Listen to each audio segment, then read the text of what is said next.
So good morning and welcome to Breaking Dawn this morning. Of course, my name is Stephen Reese. We are here till 8 o'clock. What a Tuesday it is. We have no segments, no interviews.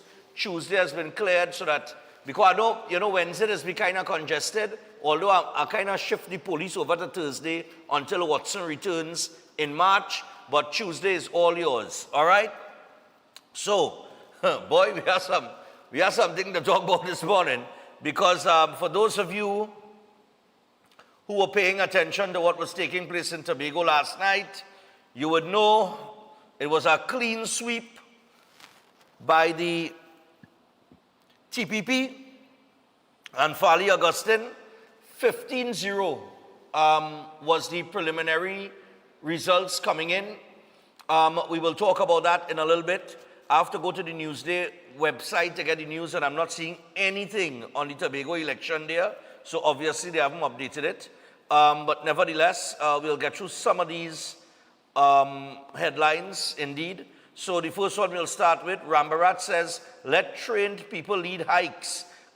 People who lead hikes should be trained and qualified, said Captain Valence Rambarat, head of the Hunters Search and Rescue Team, talking to Newsday on December 12th. He was reacting to news of the tragic death of hiker Jessica Jordan, age 41, of St. Madeleine, who drowned when she slipped and her legs were caught between logs underwater in rapidly rising waters at the Madamas River on January the 10th. Reports were simply that she was among a group of 8 hikers, but did not say that she was within a stated hiking group. All right? And Rambarat said his group highly recommended the sport of hiking, but offered precautions. And this should be par for the course. This should be, this is standard procedure. You know, hiking is, how many times have you heard somebody get injured or lost their life going hiking? Maybe a couple times. It's not something that really happens on a regular basis. Unless you go hiking in the rainy season. A few of those things have happened in the rainy season. But you need experienced people. This is one of the reasons why I don't go hiking. Because I know, first off, I don't want to see no snake, no frogs, no nothing like that.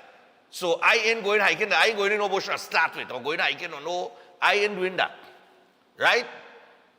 The other thing is, I'm afraid heights and I can't swim if I fall in water. No, I ain't going to do that.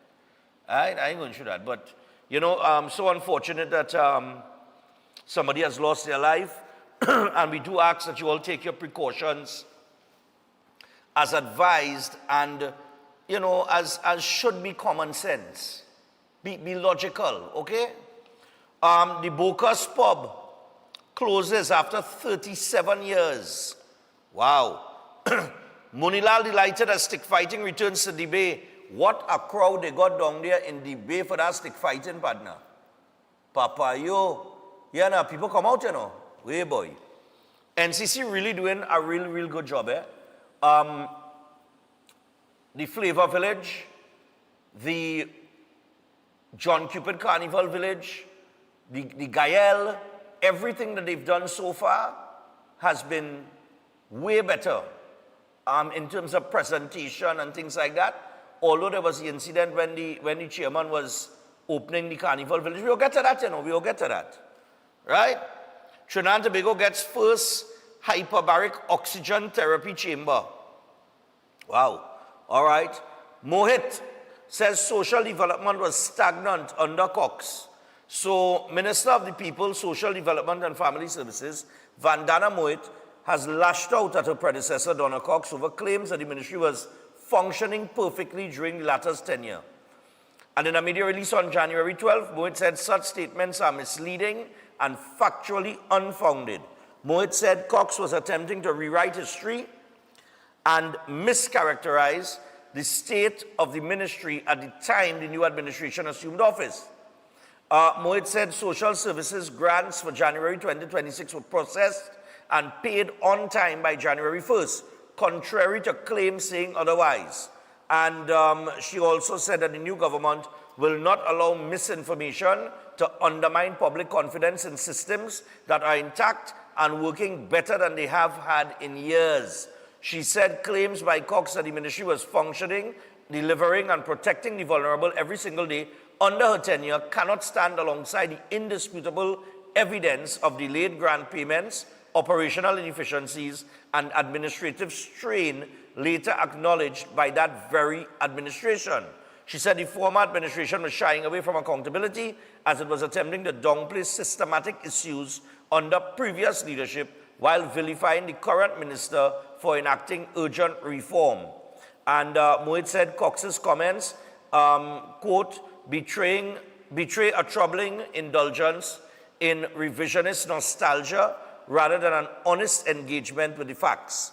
All right, and she went on to talk about the government addressing the backlog of senior citizens' pensions, which was dramatically reduced despite inheriting a strained, fractured system.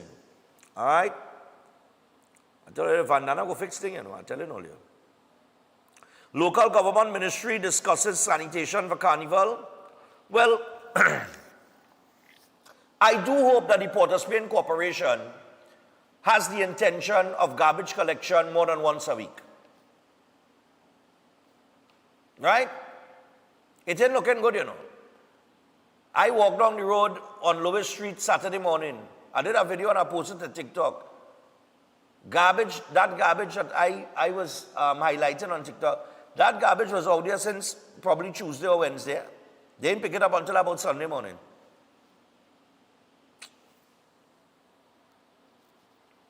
Defamation claim against Energy Minister thrown out. Cops in Western Division seize guns and ammo. Proman pauses melamine production in Point Lisas. A Princess Stockman was chopped in a home invasion. Santa Flora motorcyclist hospitalized after crash.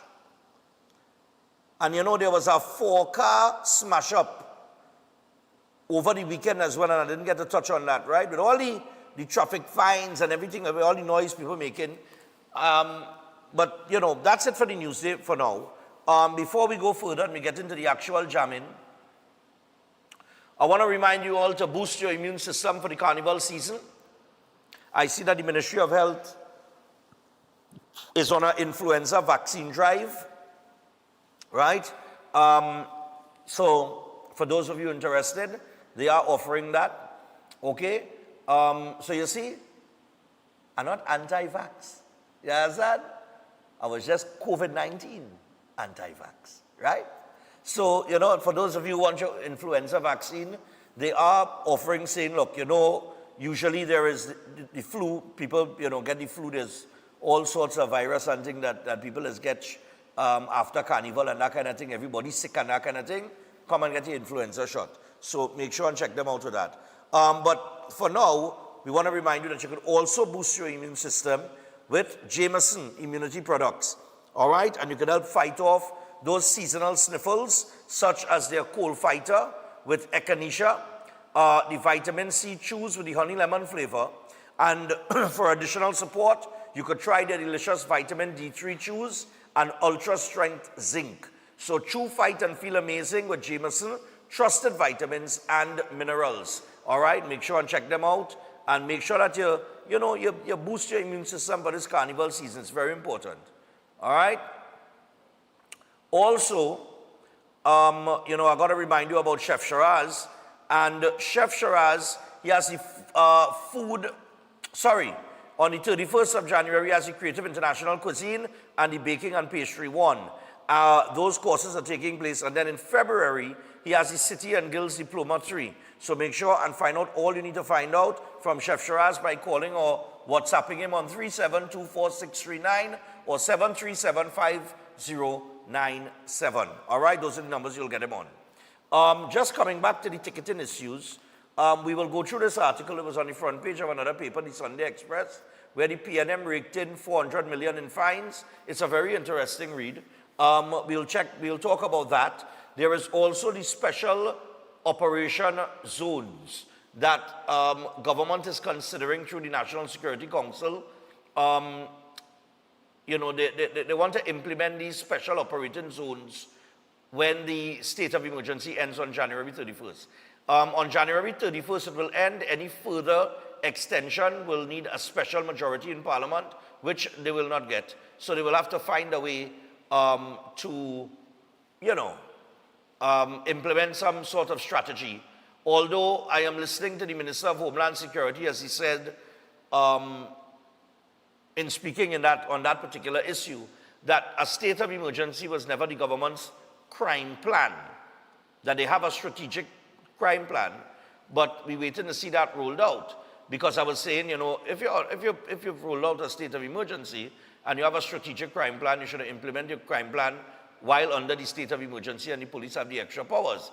But I guess we will see. But this is the next step here, zones of special operation. What they're saying is that when Jamaica ended their state of emergency, as they got a grip of the crime situation over there, which was practically on par with Trinidad and Tobago zone, what happened is, this is what they implemented after, was these special zones of special, operation to target areas where gangs have a lot of influence and so on and so forth. And the Minister of Homeland Security said he was educated on it when he went to Jamaica, on a trip to Jamaica, and that's why this is something up for discussion that they're looking at. All right? So we might touch on that if we have time. But for now, we're going to take our first break. When we come back, we will head to Tobago and check that result in Tobago. Bring out the broom. It was a clean sweep. Tobago has gone blue, blue, blue. Don't go anywhere. We'll be back after this.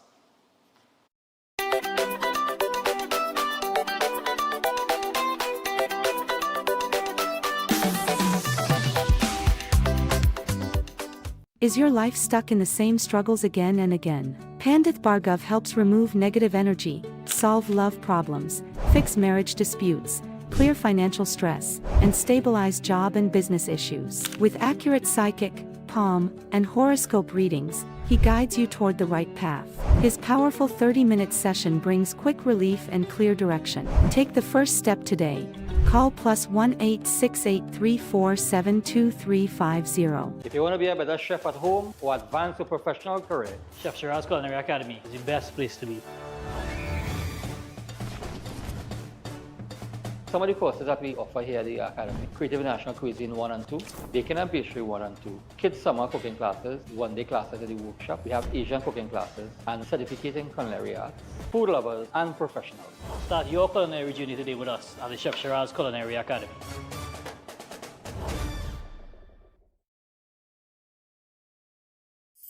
Ostomy care is a unique and intimate condition that can seem challenging for individuals afflicted by it. At Better Life Ostomy Care, they understand and offer a wide range of products and services that will allow ostomates to lead a better life. From colostomy and urostomy pouches, paste and powders, antibacterial wipes, Brava strips, deodorants, gloves, gauze, bed liners, and much, much more. They also have RN care available for ostomy home care with affordable starter packages. No need to look for nurse or supply. Everything is just a phone call away. Better Life Ostomy Care is located at number 4 Mosque Street, Caroni. You can call them at 308-6709 or 472-5878 or visit their website at www.betterlifeostomycareTT.com to find out more about their offerings. You can also write to them at betterlifeostomycareTT@gmail.com or find them on Facebook. Better Life Ostomy Care, servicing ostomates with a better quality of life. By public demand, the draw date for the 3-car raffle presented on behalf of Queens Royal College is now extended to Saturday, January 24th. First prize is a luxurious, fully loaded Royal Ride Ford Ranger. New draw date, Saturday, January 24th. Tickets only $100. All tickets already purchased remain valid, and additional tickets at $100 are still available at IslandEtickets.com. Legends Sports Bar, Point Fortin, 6 Lickermont Bonds Road, Mileage Mac, Porter's Green and San Fernando, Fitz Street Market, Aripid Avenue, Mepco, Marval, Tony's Hardware, Belmont, Shane's Supermarket, Aruka, Hot Shop, Mukurapa Road, St. James Queen's Pharmacy, opposite the Police Barracks. Anderson Fashion, opposite City Gate. Icebox, Riverside Road, Durham. Davide Discount Hardware, both outlets. Color Shop, Diego Martin and St. James. Juma Supermarket, Valencia. MS Food City, Tebe. Mirage Supermarket, Pache Main Road. The deadline for ticket purchase is Monday, 19th January. Get your tickets now. Call the college at 622-1671 or the hotline at 491-1802. Why just manage disease when you can reverse it? At Setwaya's Holistic Health Clinic, we don't just mask symptoms, we focus on reversing illness naturally. Imagine freedom from medications and the cycle of dependence. Our approach dives deep into uncovering root causes without herbs, tonics, or medications. From diabetes and heart disease to mental health, obesity, and more, our personalized care is transforming lives. Ready to begin? Book your consultation today, either in our San Fernando office or online. Call or WhatsApp 279-3935 or 761-1952. Your health journey starts now at Setwayo's Holistic Health Clinic, where transformation is within reach. At Adams Optical, we care for your vision with everything from stylish frames, contact lenses, and sunglasses, starting at just $595, to advanced eye care services. We also diagnose and manage conditions like glaucoma and cataracts with our in-house ophthalmologist. Additional services include OCT, VFT, and cataract surgeries. Visit us at San Fernando, Chaguanas, or Rio Claro. Are you living with pre-diabetes or type 2 diabetes? Manage it with the unique Jameson 100% complete multivitamin with 400 micrograms of chromium to lower blood glucose, lutein for your eyes, B vitamins for energy, vitamin C and lycopene for antioxidant support. Take a step towards a healthier tomorrow and make the proactive switch to Jameson today. At Lashana's Palette Design, we turn simple wood into stunning professional palette furniture for any space. Cozy up your living room, elevate your bedroom, dine in style or relax outdoors, all with custom designs made just for you. Bring your vision to life with custom-built furniture that tells your story. Call or WhatsApp us today at 868-366-0800 and follow our social media to see the magic at Lashana's Palette Design.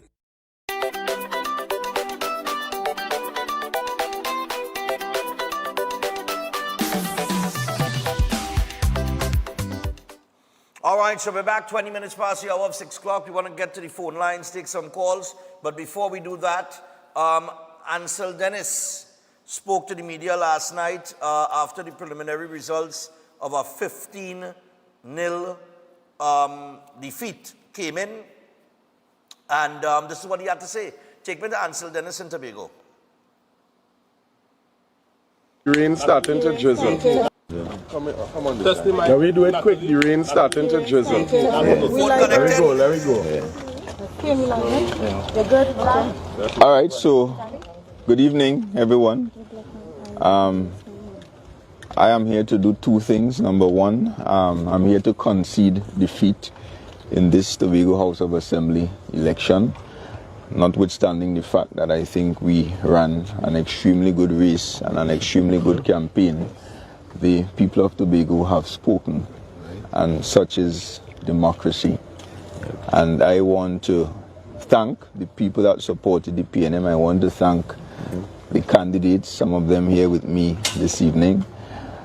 The 14 of them, excellent, outstanding individuals who offered themselves at a very difficult time for the People's National Movement, trying to move from opposition back into the Tobago House of Assembly, offering the people of Tobago something different, something bold, something new, to put Tobago first again. It was not meant to be, obviously, and as I said before, that is democracy at work. And as is always the case in the PNM, we respect the wishes of the people of Tobago and we accept these results in this election. I want to thank our supporters, the campaign team. There are people out there who chose to register their support for the PNM, signaling that they believed in what the PNM has to offer the people of Tobago at this point in time. But in democracy, in this kind of democracy, the majority rules. And some of the seats we lost by very narrow margins. We don't have the final numbers as yet, but I expect there to be some recounts along the way. I think, Kelvin, you lost your seat by 17 votes, so obviously there will be a recount in that case. And the second thing I want to say to the people of Tobago is that I intend to support a transition to new leadership within the Tobago Council of the People's National Movement.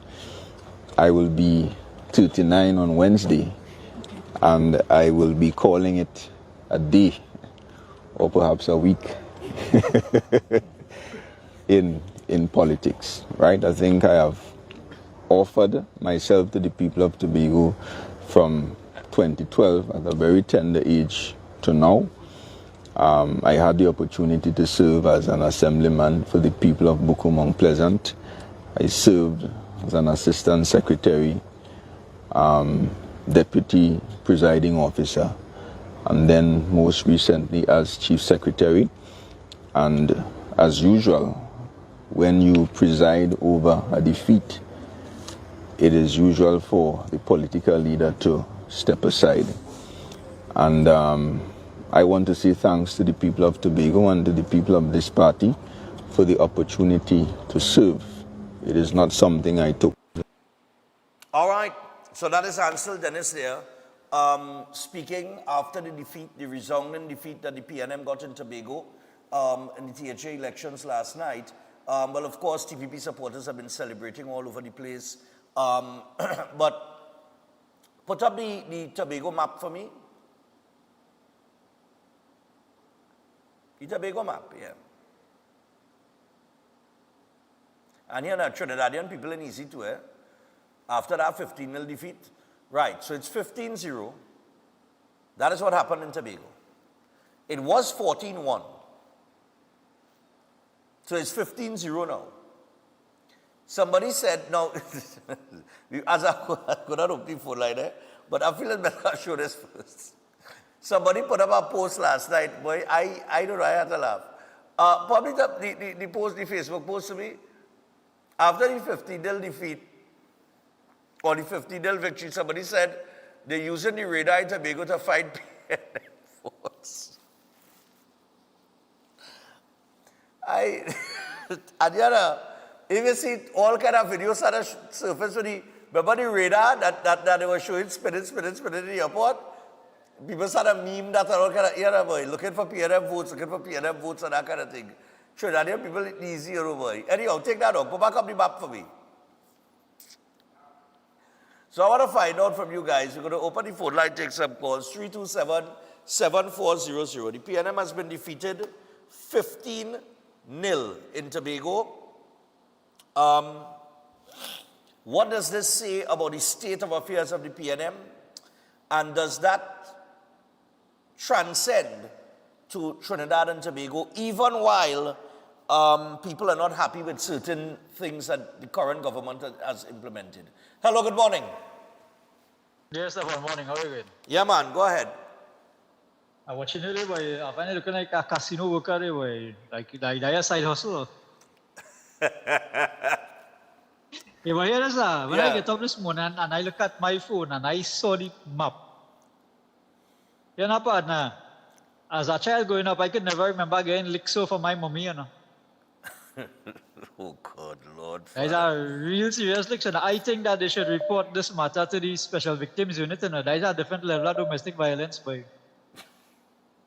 No, but what? But the people are spoken, so. Yeah. Old talk out the door. Long time you could have full people old talk, but now that we have social media, thank goodness we have social media for people to see for themselves and make their own informed decisions. Okay. Happy for them, man. Happy for them. But I like that one in the radar. But I see that last night, I nearly did. Yes, people quick on the draw, you know. Lord Father. All right, man. Now, it's interesting that the Sunday Guardian, this was the headline in the Sunday Guardian, turnout key to THA vote. Turnout key. And what it said is that political analysts say higher numbers could tip Monday's poll in favor of the PNM. Now, and fewer voters may see, not will see, but may see the TPP retain power. That was the view of political analysts as of Sunday. Hello, good morning. Good morning, good morning. Yeah, morning, man. What's up? Yes. I'm good. This is the Maxi Man. Yeah, the Maxi Man, what's going on? Talk to us, man. Yes. Let me tell you something. For my 40 years on the nation roads of Trinidad and Tobago, it's the first time I felt so safe. First time in my life I felt so safe. There is no overtaking, not no, but there's hardly any ever overtaking on the shoulder. Mm-hmm. The less cars on the road is the cars who are not roadworthy. I've seen mechanic moving cars from by the roadside and putting it in the yard or calling records and letting people move the cars. And the bus route is so clear. Right. Cars don't exist. Madam Prime Minister, the Honorable Kamala Harris, thank you very much. Thank you very much. No problem, man. Yeah, I don't want to stray this morning. We dealing with what happened in Tobago. You know, because political analysts say voter turnout critical to decide who wins the THA election. My question is, how much more people have to come out and vote to tip it in the PNM favor if it's 15-0? Morning. Hello, Stefan. Good morning. Yeah, morning. How are you? Yes. Well, just on that topic that you're discussing there, voter turnout was just over 50%, according to... Yeah, so that is probably a determining factor.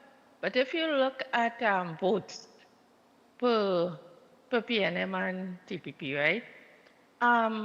It is just over probably 2,000 something more. So PNM still made PNM was 5,000 something. Mm-hmm. So people still came out and, you know, tried to wake the dead. Well, it seems that it seems that over the last few years, right, we've had these low voter turnouts in certain instances, with the exception of a general election, right? I mean, it seems like the PNM has lost their ability to mobilize their base. I don't know. That's what it seems like to me.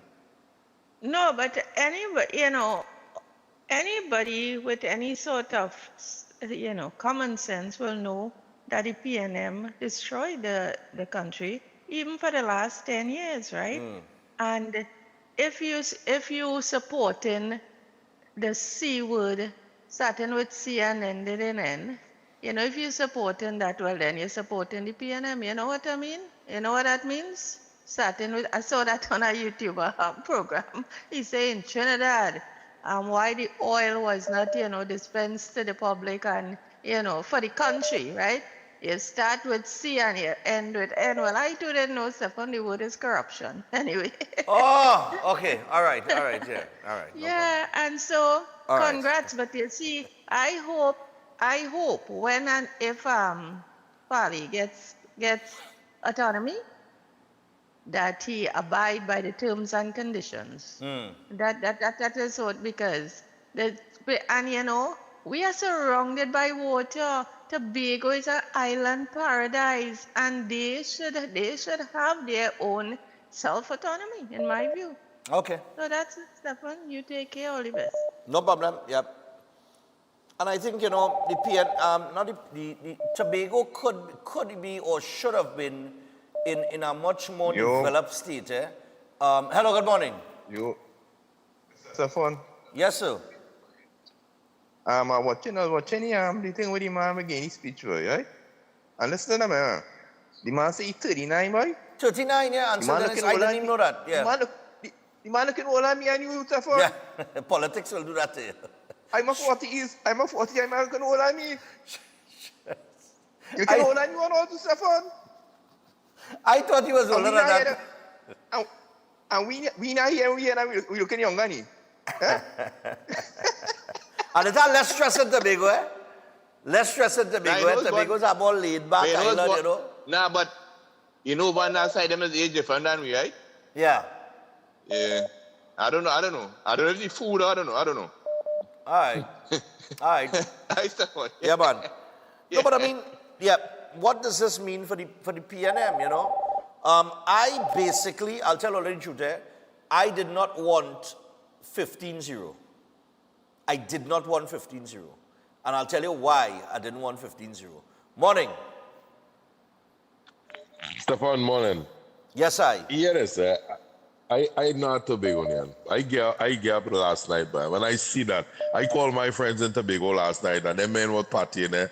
But I'll tell you something, with all the social media comments about Tamla Tobago and they're doing this in Tobago and they're trying to achieve don't she come in Tobago and don't do this and don't do that. I will say for them this morning, get up and watch how Tobago people speak. You understand? How they stand up against with all the comments and all that time that they throw against Fali. Watch how the man they stand up. You understand? But Ricky, prove to the PNM. But Ricky, I have always said, Tobago historically has never been a PNM stronghold. I know that. You have said that plenty times. It's never been. Yeah. Once there is a strong Tobago bred party, PNM don't be them. Well, boy, I happy for them. I hope Fali could take it now and do something and make Tobago, a better place.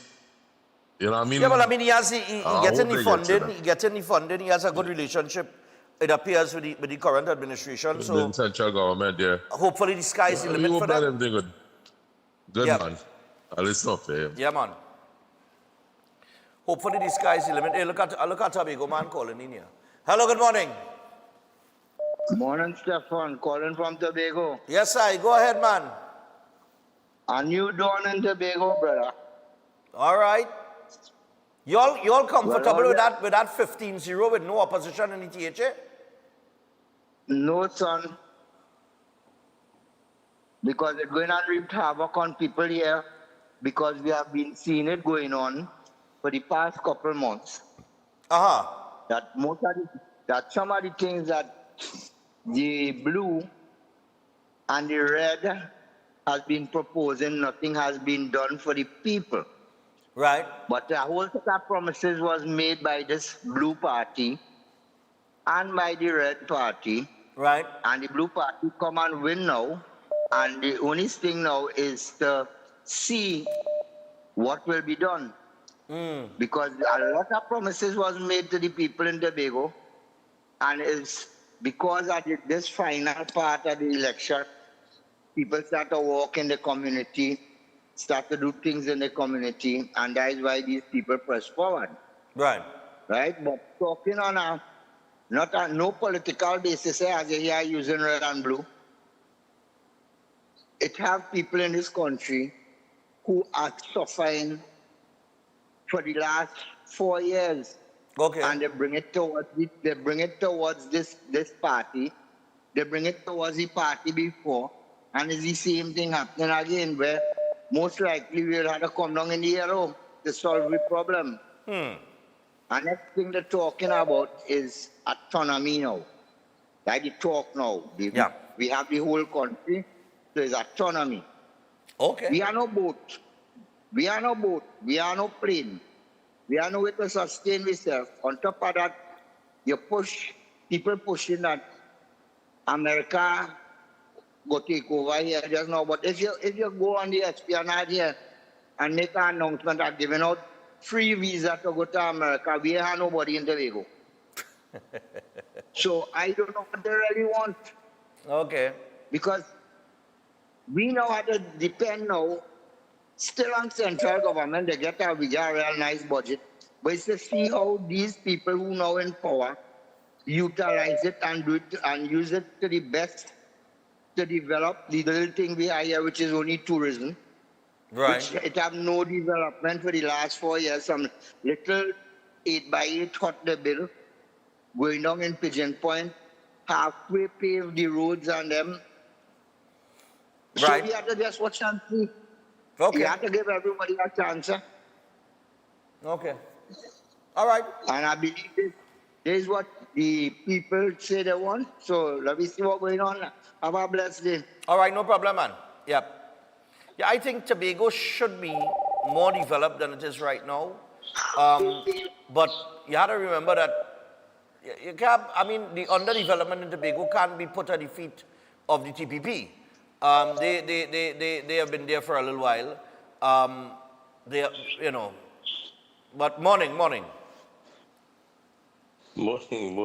And development takes time. The political scientists and analysts I'll give you some projection like Dr. Bishnu Raghunath had said PNM would win, Pete Mohammed was with 10-5, and whatever it is. But Tobago people are a lot smarter than anybody else. Whoever is in central government, Tobago people always side with them because they tend to get more. So when Tobago would win, it's because PNM was in Trinidad. Unfortunately, they didn't benefit much from PNM. PNM took them for granted. PNM is stuck in a time warp, and they're not projecting anything that will benefit Tobagonians. And they are seeing that it will benefit a lot more under the UNC. They already started. They have a bigger budget. They get a bigger ship coming just recently. The radar is there to help to protect. There are many other issues that helping them out. You know the name of the ship? Silent. You know the name of the ship? I know. The name of the ship is the Blue Wave. The Blue who? The Blue Wave. What is he? That's the name of the ship. So silently, the UNC has been supporting the DPP and doing what they can. But the issue is that Tobagonians will benefit. They have to take whatever they get now and manage it in such a way that Tobago will truly benefit. If you look at all the islands going up, all the Caribbean islands, Tobago is not far off from them, you know. I think it might be only Barbados to some extent because they're self-governed. But other than that, Tobago is doing pretty well. And lots of people, and we have local tourism and also from Trinidad going across it, so they're always benefiting. It's they have to do the marketing strategies to make things better. But all in all, whatever happens, whatever the analysts come up with, whether it's if they turn up, people favor them, it doesn't matter. The result is what we're looking at. And we look at how do we move forward and move in an ever-changing world. And how do we change the ideas and the thoughts to benefit people now, rather than to benefit oneself or the party benefiting. You have Okay. All right. There's another element to this.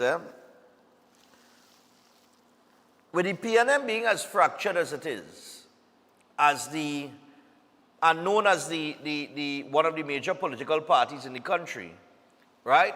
Hold on, caller.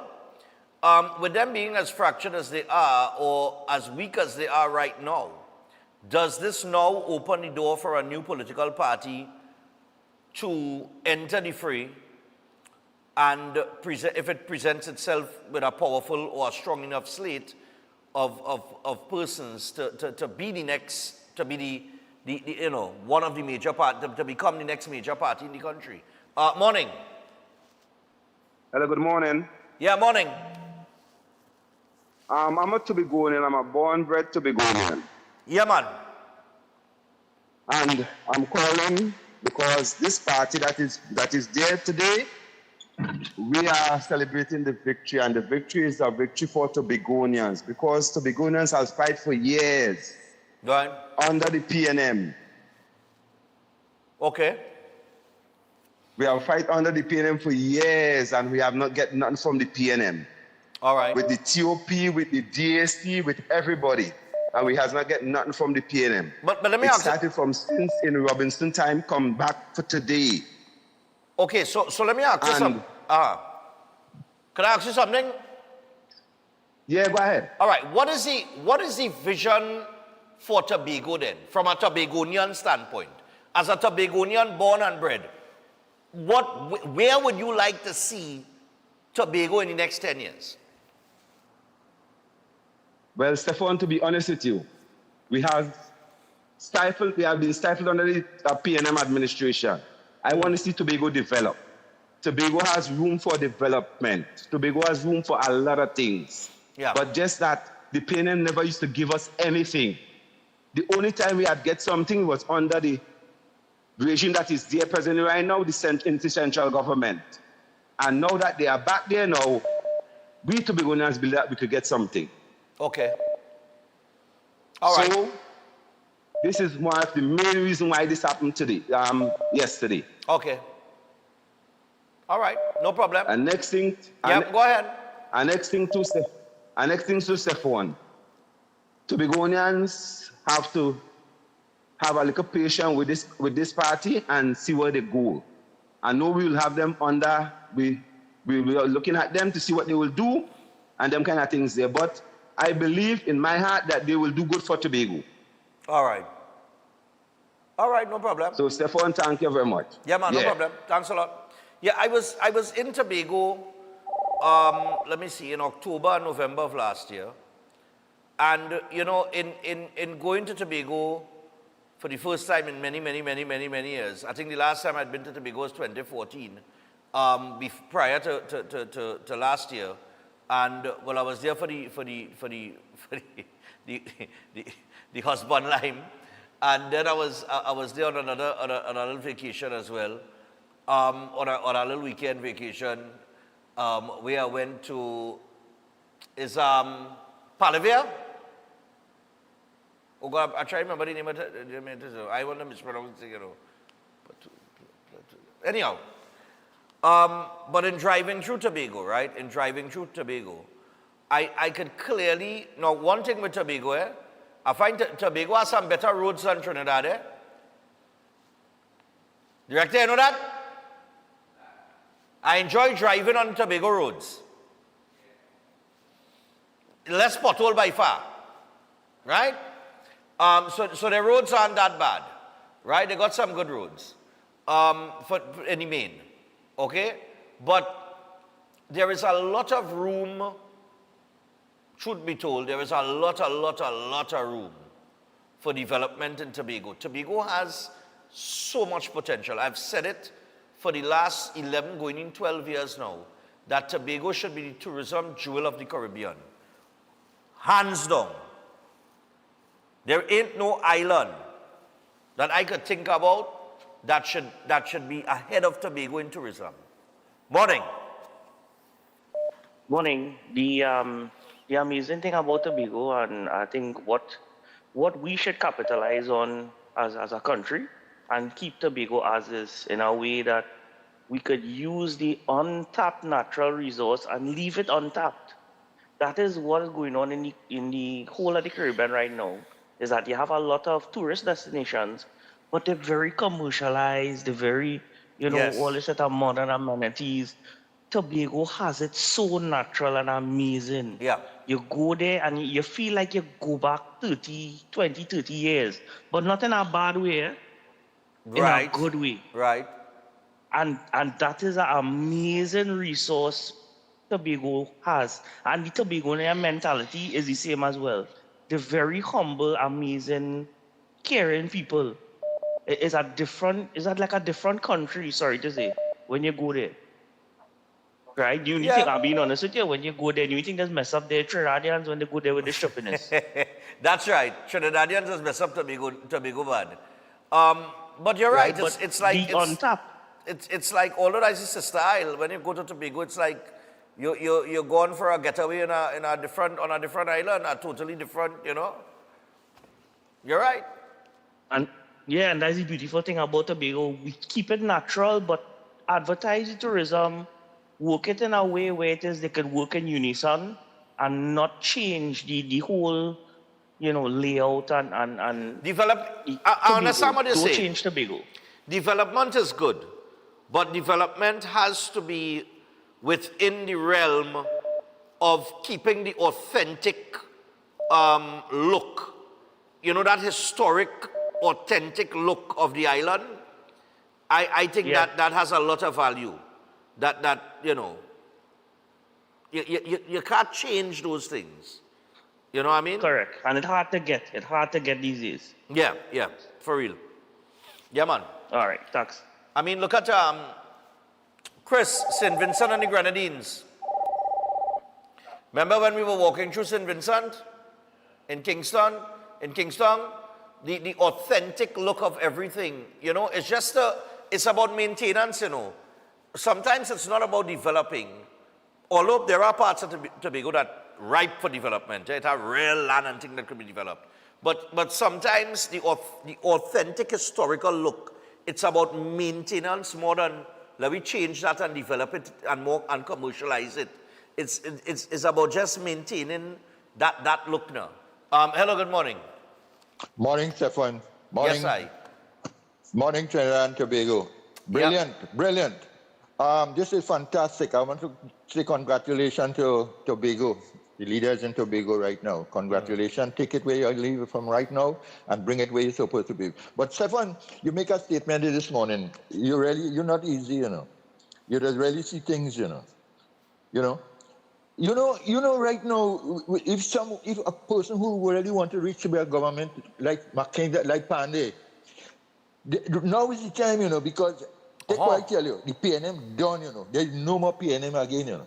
Yep. There will be no more PNM again, you know. And right now, a party supposed to be coming up to become our opposition. Any party coming right now with good things, with great things, going to form the opposition, you know. Yep. And we have to get our opposition because we cannot have the PNM as our opposition. We want a beautiful opposition, a strong opposition, and that is what we try. And I think one should be thinking about building that right now because the PNM is going to end up as in now. I said that 2 years ago, 3 years ago, and this is the end. I don't know I can't remember who sang the song, and this is the end, you know. And there's a tune by the name, this is the end, you know. And that is the PNM. Have a nice day, Stefan. No problem. 11 minutes away from the hour of 7 o'clock. I know I was saying, you know, what I'm saying is, I mean, for anybody with political aspirations, you should be reading the room right now. If you're not reading the room right now, then you're not ready for the game. You're not ready. Morning.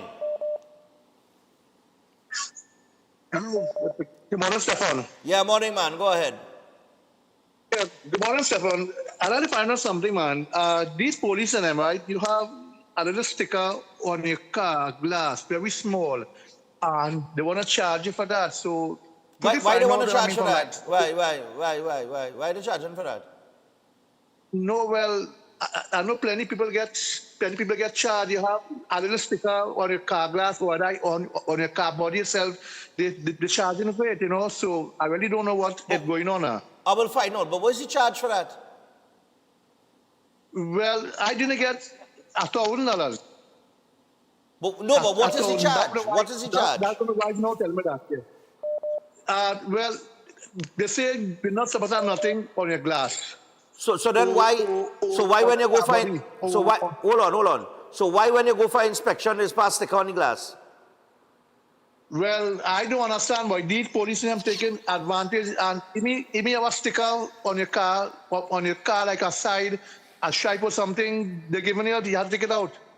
So I don't know if they're just abusing their powers or what, you know? If that's the case, then they should just ask you to remove it. No fine should be applied to that. That is nonsense. Well, but what happened, I heard somebody get charged now, so I just calling on behalf of them now. Because they have a sticker on the glass, a very small sticker, and the charge person for it. So Listen. Let the person go to the back of the ticket, go to the website, challenge the ticket. They will get a date 3 years from now.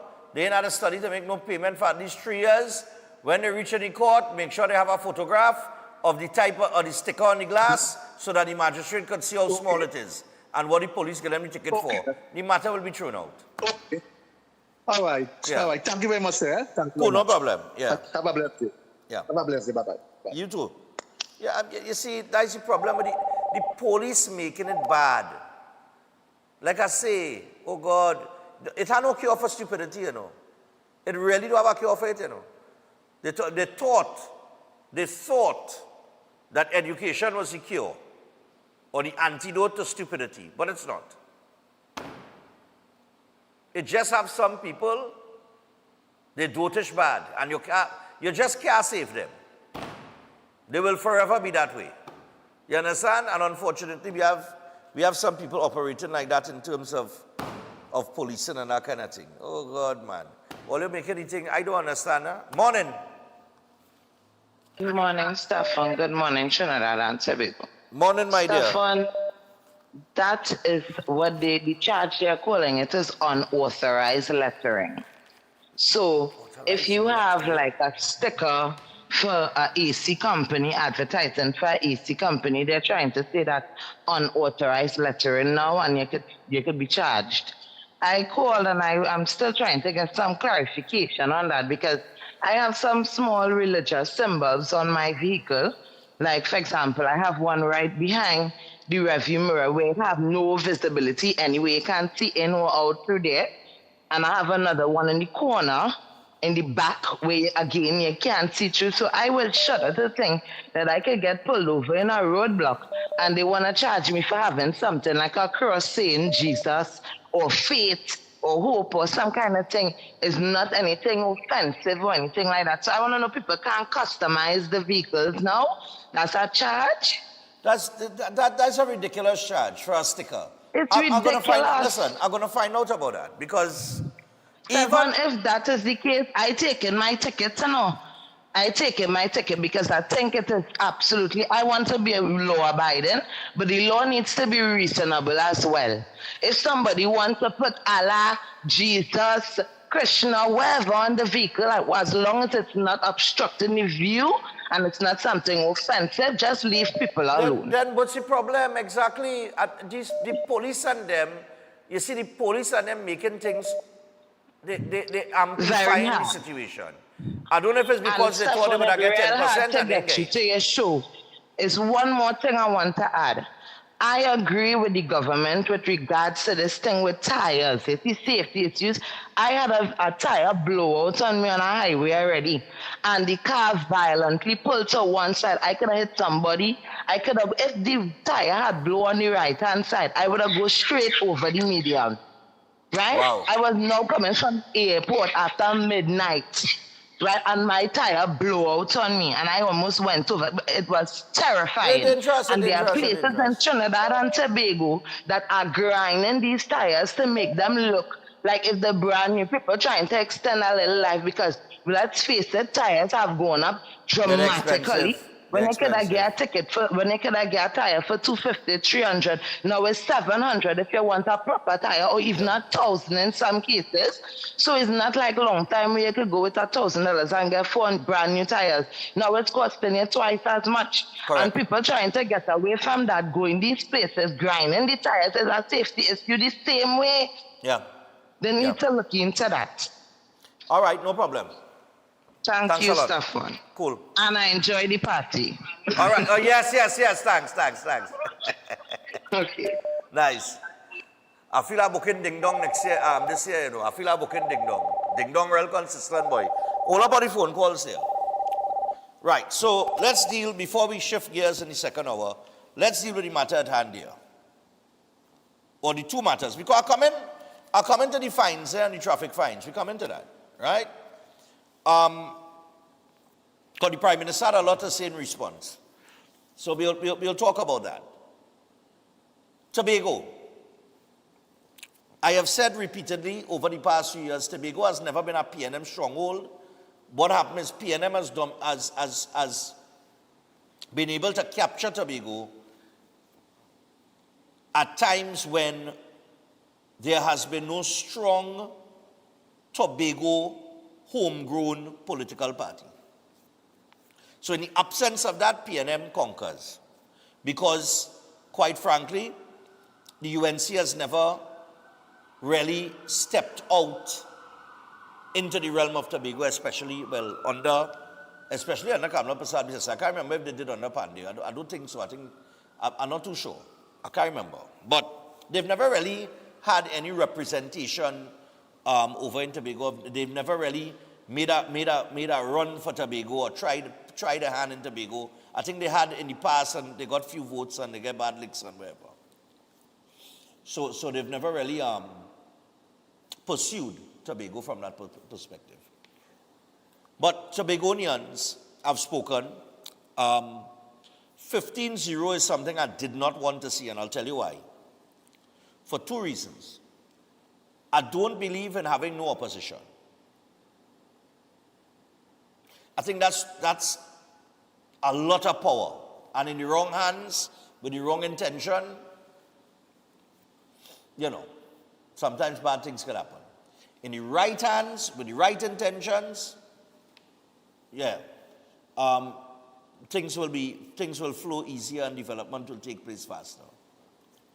But the other reason why I didn't want to see 15-0 is because you do not want, if you are a member of or a supporter of the current administration, you don't want to see things like this, because any level of arrogance or getting carried away that this transcends to PNM being dead in Trinidad completely is going to be a total misrepresentation of reality. Okay? The PNM might be weak right now, but they got 4 years. This administration currently, with some of the things that they've implemented some pretty good things as well, but those things have been overshadowed by traffic fines and Venezuela, and the radar and those kind of things. But now that the radar and the Venezuelan situation is behind people, and they have nothing to talk about because Trump went in there, and in less than an hour, they grab Maduro, take him back to America, and that's the end of that. And they will move forward to whatever plan they have for Venezuela and development and business and so on and so forth. So that whole sensationalization of it going on have a war, and if it have a war, some rocket go land in Trinidad and things like that, and have people living in fear, right? All that talk is over. They lost that argument because it did not happen so. And the Prime Minister, in her wisdom, I would have to say, came out in the end having made the right decision to support the United States of America, and more importantly than that, to stay calm and not get roped in or be baited by the sensationalization in the media and that kind of thing, or be baited by the opposition to come out and say anything that would have created any sort of panic amongst the population. The traffic fines, which we're going to get into when we come back, is now the topic of discussion, right? And this is where the conversation has been for the last, the 13th, for the last 13 days, or maybe a little more, just before the new year broke, right? So this is where the conversation is, all right? And people are making their little rumblings right now. However, we know how people work. If in 6 months' time, as the Prime Minister said, in 6 months they will review it and they will see if road fatalities are down, if people are abiding by the law, and she would lower the traffic fines even lower than it was before. So this could be a strategy being played out by the Prime Minister to up the fines, and this is where I'll say what I think in terms of that strategy. I think that she came in and she realized the numbers and the data that was before them, which we will get into in just a little bit. And I think she doubled the fines. I'm just saying, I think, because if this is a strategy, it's a damn good strategy. You come in, you double the fines. You know you're going to get some public pushback for that, but you double the fines, and now you have people helter-skelter all over the place getting their vehicles in order. You have people running by insurance companies to get the insurance. You have people flooding the license office to get the permits renewed. You have people flooding the inspection centers to get a sticker on the car, right? And you have all that going on. So within the next few weeks, all of those vehicles that needed to be brought up to mark will be. There are people who may not be able to do it at this time, and they may opt to travel. Fine, no problem, right? But I think once that exercise is done within the next 6 months, and vehicles are up to mark and up to par on the road, and people are a little more cautious on the road because they understand what's going on, I think the strategy is really to lower the fines maybe in 6 months. We will see. I'm just saying if it's a strategy to get people to the service centers, to renew their permits, to legalize themselves on the road in a proper way, right? To change the behavioral pattern of people. If it's a strategy in the short term to do so, I could see why she's so calm in taking the noise from the population, because she probably knows what she's going to do in 6 months' time. Who knows? Who knows where we're headed with that, right? But despite all of that, the PNM still got a resounding defeat in Tobago. People in Tobago, I do not think they saw that as an issue. Maybe as a concern, but not as a major issue in the overall picture of the development of Tobago and how Tobago was treated by the PNM over the last 10 years. So that's the beauty of Tobagonian people. They don't get sidetracked by minor things. They're always more focused on the major issues. And the major issues for them is they want the island developed. You know, understand what I'm saying? So development first. All these little talk with fines and this, that, and the other, these are concerns. Yes, I'll be concerned about that. I come on the road. Of course, I'm concerned I might get a ticket, things like that. But you only get a ticket if you break the law. And if you don't break the law and you think it's unjustified, you can challenge the ticket and go to court, right? And like I said, you challenge the ticket, you're going to get a court date 3 years from now. Right? I have one person that went to get a court date. They tell him 2032. You know what I mean? So obviously that system, as it relates to the government and what they're trying to achieve, they have to fix that system. But these are things that we will only see happen over time, and how things develop, it's going to take time to develop, right? But PNM in Trinidad should never be underestimated at any point in time. However, in their weakened state, I am surprised that I'm not seeing a conversation taking place on another political party coming to the forefront to present themselves as the next major political party, right? That would be a very interesting dynamic in politics of Trinidad and Tobago, because if that happens right now, given the PNM's weakened state, it could push the PNM straight out of even opposition. And I think the PNM needs to understand where they are. You understand? And that noise will only take you so far. Right? People want real conversations with real ideas and you know, a real way forward, real development. The problem is, and will be for the PNM, is that it is too early for them to have any credibility amongst any majority part of the population. There's going to be people, yes, because they die hard and they believe in their party, but it is too early because given the state of the economy and the state of where we are, you all were in power for the last 10 years. So the logical thing is that you are the ones that got us here. So how could anybody in their right mind, any proper thinking person, say, let's go back to that so quickly then, if you understand what I'm saying? So there is a window of opportunity for another political force to be born in this space right here. You understand? While that confidence and credibility is low in the People's National Movement, there is a huge space. But that space will only last for about maybe 2.5 years. I give it till about 2.5 years into this administration's term before the PNM starts to really roll out and start to gather any type of momentum that could resurrect them. So this administration has already used up 9 to 10 months of that 2.5-year timeline that I am predicting. So we will see what happens between now and that 2.5-year period, and if people are satisfied with the direction of the country is heading in. But we're going to take the break, and as we go to the break, I would like to remind you,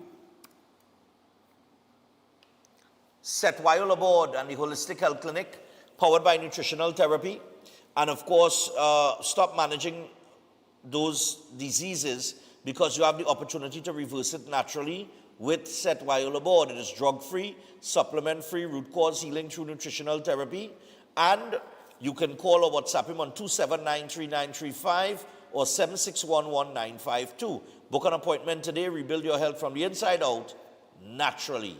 That's Seth Wyola Board. Stay tuned. We'll be back with hour number 2. Well, we're already there, but we'll be back with another topic on this $400 million in fines and the whole traffic fine issue, because it seems to be a burning hot issue. Stay tuned. Still.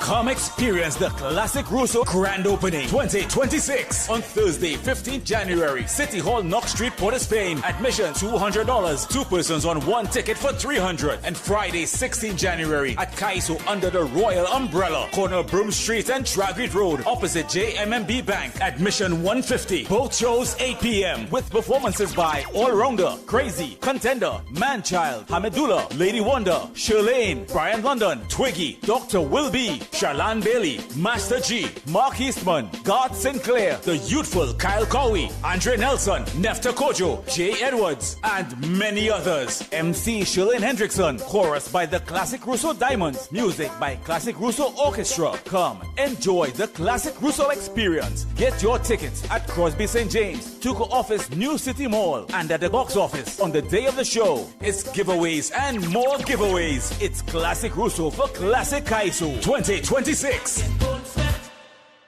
Welcome to Car City Trading, your #1 supply of brand new Korean auto parts. Come on down to lot number 78, Bamboo Settlement number 2, Valsain, between the hours of 8 a.m. and 5 p.m. Monday to Friday, and 8 a.m. to 2 p.m. on Saturday to get your Hyundai and Kia vehicular needs. Car City Trading has everything your vehicle needs, from a brand new head and blocks to engine parts, transmissions, suspension parts, body parts, electrical parts, braking system, AC system, even the smallest sensor, and much more. WhatsApp us today at 704-2246 or call us at 645-2603 and let us be your car parts solution. Be sure to find us on Facebook, Instagram, and TikTok, and look out for our monthly deals and promotions. Car City Trading, quality products at unbeatable prices. Welcome to Caribbean Tourist Villa, your home away from home in the heart of Port of Spain. With over 25 years of trusted hospitality, Caribbean Tourist Villa has been a reliable choice for both business professionals and vacationers. Our guest rooms are thoughtfully equipped with all the essentials for a relaxing and productive stay, and our tranquil pool area is perfect for relaxation after a busy day. We've created the ideal space for you to relax, recharge, and enjoy. Give us a call to book your stay today.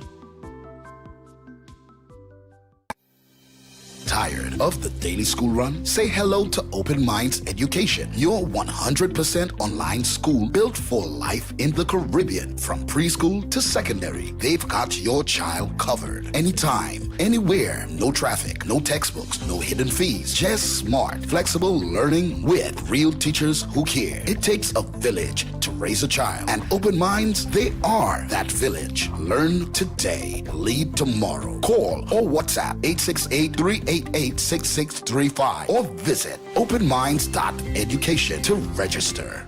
At Adams Optical, we care for your vision with everything from stylish frames, contact lenses, and sunglasses, starting at just $595, to advanced eye care services. We also diagnose and manage conditions like glaucoma and cataracts with our in-house ophthalmologist. Additional services include OCT, VFT, and cataract surgeries. Visit us at San Fernando, Chaguanas, or Rio Claro.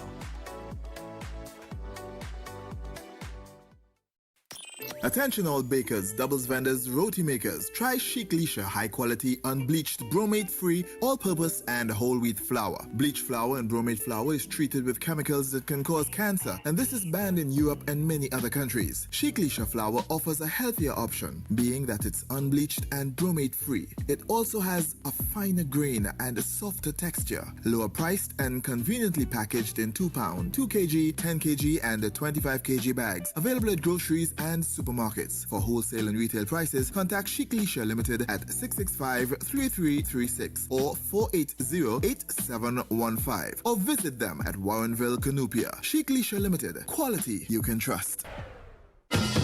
When the carnival pace pick up, Royal Castle is the most tasty and convenient stop.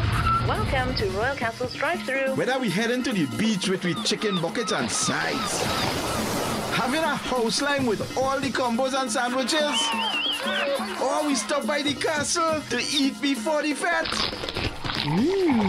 Royal Castle local flavor is always part of the carnival. Are you living with pre-diabetes or type 2 diabetes?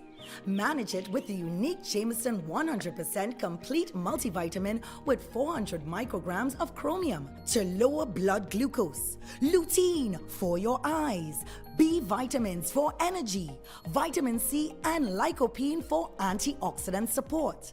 Take a step towards a healthier tomorrow and make the proactive switch to Jameson today.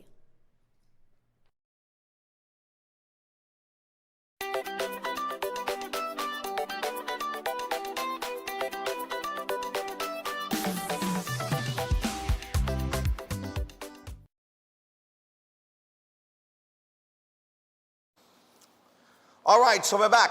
13 minutes past the hour, 7 o'clock. Don't worry, Tuesday morning is your morning. I want to remind you about Keoluk before we get cracking in the second hour here. So the Keoluk range of products backed by science, over 900 scientific research and clinical trials, all made from the aged garlic extract, and they include the cleanse and digestion, the blood pressure health, the cholesterol health, the total heart health, the circulation health, and the Keo green powder drink mix, as well as the Keodophilus probiotics. So I want to make sure that you know where to go to get these products in the Keoluk range. You can visit any pharmacy or health store across the country. And for more information, you can always WhatsApp 728-0338. That is 728-0338. It is Keoluk. Go get it. All right. So, Sunday Express,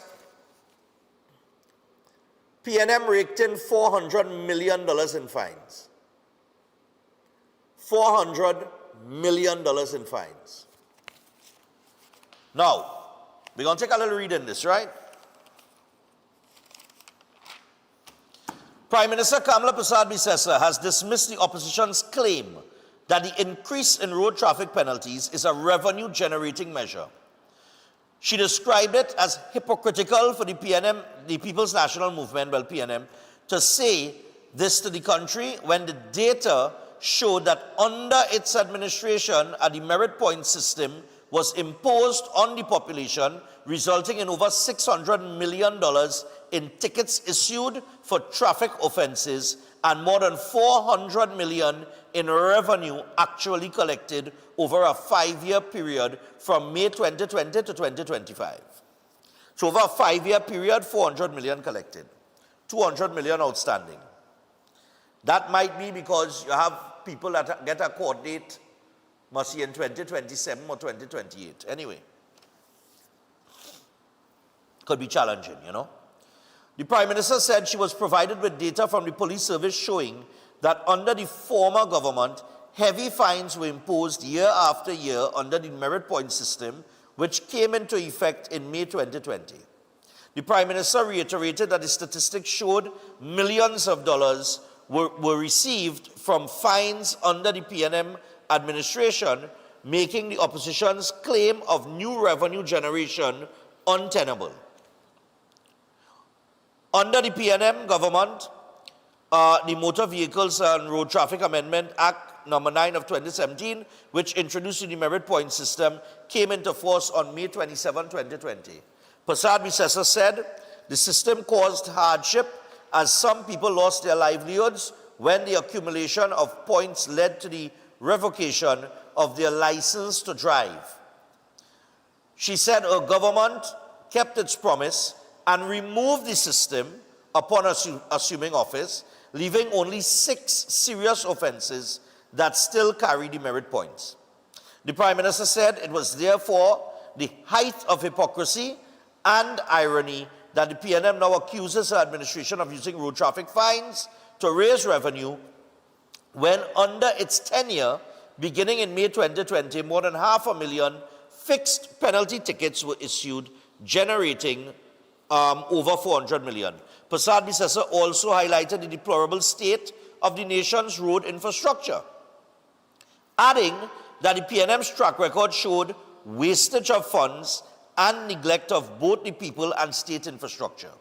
Yet, she said, the condition of the nation's roads remained in question.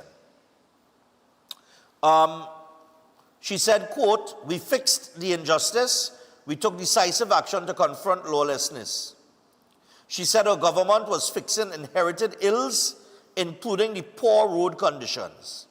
She emphasized that once people do not break the law, they have nothing to fear. Yes, no?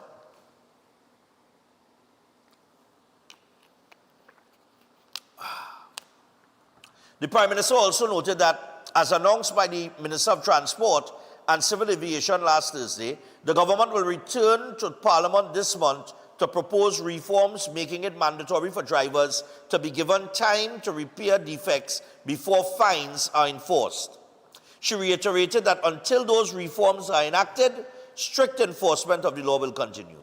The Prime Minister said many citizens have lost loved ones in fatal accidents and that stiffer penalties will help restore law, order, and discipline to the nation's roads. She noted that when citizens travel abroad, they obey the laws of foreign jurisdictions and they must likewise be compliant with the laws of Trinidad and Tobago. Okay. So, here we have 400 million collected, 404 million to be exact, out of $601 million in fines. Now, this is with the fines at, what, $1,000, where it previously was, right? That's a hell of a lot of money in fines. Don't you not think so? Does anybody in the back agree with me? So, if I am being honest, which I try to be, when I sit here and we are talking and having a conversation, if I am in authority and I am seeing these figures, that in a 5-year period, we handed out, or the government handed out, $600 million in traffic fines. Even if, right? Even if we calculate, right, a margin of error, which would include police giving out tickets that were unjust or harsh, where they could have used the discretion and just gave a warning otherwise. Even if we calculate a margin of error, right? How much would that margin of error be out of 600 million? Did the police hand out $100 million in wrongful tickets? Now that's it's hard to calculate because we could never know. But what I could work with is out of the 600 million, 404 million was collected. I will presume that the next 200 million is tickets that are being challenged. Hence the reason why, if you get a ticket today and you go to challenge it, you're getting a court date in 2020, 2029, 2030, 2028, 2031, 2032. Because obviously, if you have $200 million in ticket being challenged, it's going to be a backlog of challenges in the court, right? Tell me when I stop making sense, right? So let's just say that 200 million that has not been collected is the margin of error. Is it acceptable as a society or a population, a society, a right-thinking society, a lawful, a law-abiding society, that we have $400 million in traffic fines in 5 years? Does that sound like motorists are abiding by the laws of the land? So, okay, I come in and I see this. What are the options that I have as a leader? To lower the fines, like I said I would do,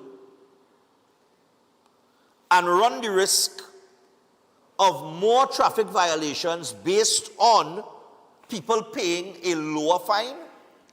Because if you are paying $1,000, and my intention was to lower it to $500, but at $1,000, we're racking up 400 million. I have to presume and I have to think that, okay, are we racking up $400 million in fines because it's at $1,000 for a fine? Right? Because we have fines at $1,000 or whatever the case might be? Or are we racking up $400 million in fines because people are not abiding by the laws of the road? So is it the cost of the fine, or is it the fact that people are breaking the law on the road? So what do I do now? And I'm bringing that a perspective to you because having read this article and seen the numbers, now you have to start to think like a leader. So okay, so what do I do? If I lower the fines as promised, I run the risk that people will break the law even more. Because if $1,000 wasn't nothing to pay, where's $500? I will take the risk. If I could take the risk for $1,000, I could damn sure take the risk for $500, right? Or do I double it and hope that people will abide by the law? Now, that is more money for the fine, that the fine is more money. And maybe in them abiding by the law, we will stop having so much accidents on the road. We will have people, vehicles up to mark, etc., etc., etc. What do I do? I'm asking. So what do you do as a leader? What position do you take? Because you're already making a decision to remove the demerit point system. So what decision do you make then? Lower or double? And by doubling, hope people abide by the law. And if they abide by the law, they have no fine to pay. The state collects less money. We save some lives. And we have proper working vehicles on the road. Where is the truck? Show them the truck. And there's a recent video. This was over the weekend. Look at the condition of the truck and the tires on that truck. The tire down to the metal. Matter of fact, he driving with the hazard on. Go back to the start. He have the hazard lights on, but you wouldn't know because the next light missing. So you're trying to tell me that when the police stop him and he jump out the van and he go, wait now, where the next light gone? Officer, I don't know, that must now fall off, you know.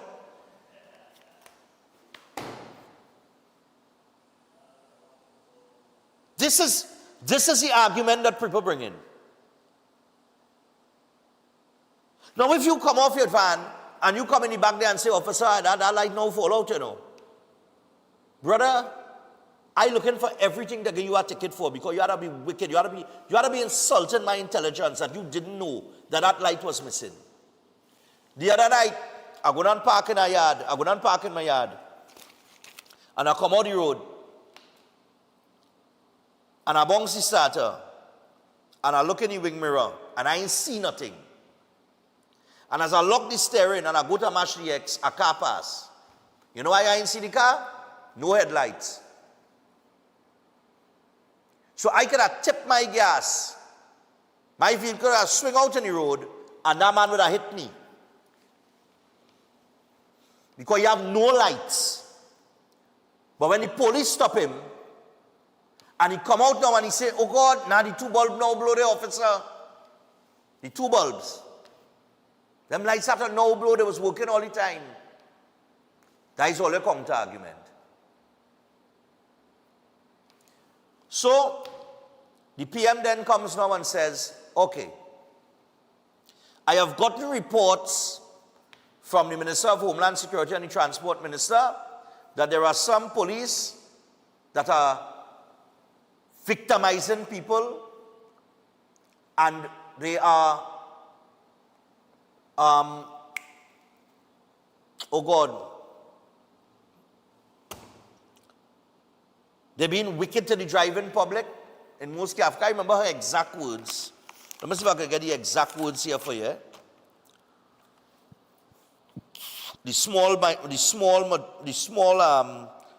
Right.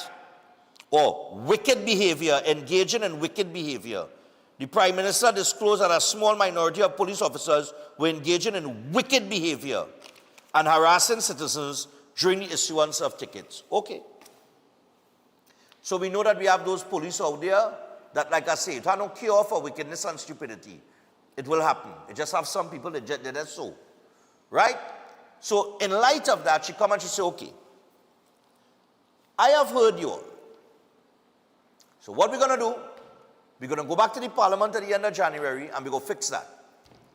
And we'll give you a chance to fix your defects. Because we did remove the demerit point system. So for defects, you will get no demerit point system, but you will pay a fine. But okay, in the event that a police officer is scrutinizing your vehicle, right? Down to the last and nitpicking at every little thing, here what we'll do. We will make certain amendments, giving you time to repair that part of the vehicle that the officer wants to ticket you for. Good? Right. Or you're still complaining. It's still our people complaining out there. But a man in a van like that, all you're telling me that that man ain't know that his van ain't supposed to be on the road. So here are the next lyrics now.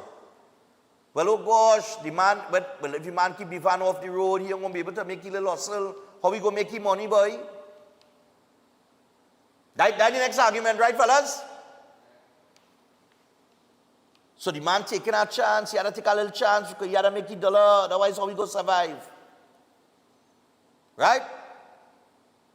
And how the poor man go pay them bills, the poor man, eh? So I just want to ask now, boy, what is our poor man? Anybody know in the back? Where is our poor man? Will ever see poverty? When we use the term the poor man, right? We just make a mistake by saying the poor man and drawing a line equals the working class.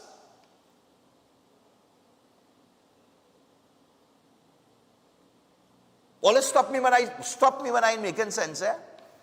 The poor man, I'm sorry to tell all of this morning, why is a champion for the poor people?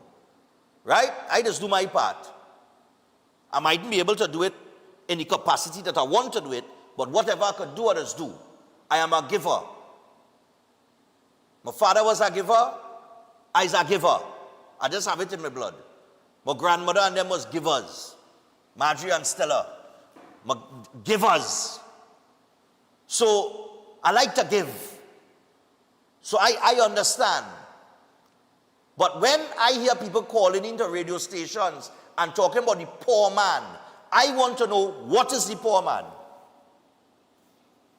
The poor man is the man who could afford to buy $100,000 and something vehicle brand new. The poor man is a man who could afford to buy a foreign use vehicle at $60,000, $70,000, $80,000, or maybe a little more. The poor man is the man who could afford to buy a second-hand vehicle for $25,000, $30,000, $35,000, and then have to maintain it, put gas, and everything, see about the tires, maintain the whole vehicle, gas it up, everything. Is that the poor man?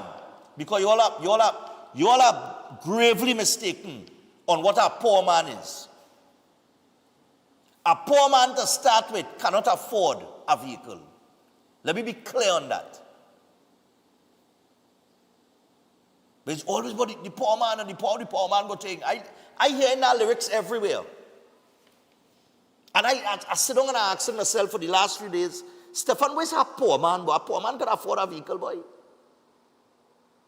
Or we just use the term poor out of context. Honestly.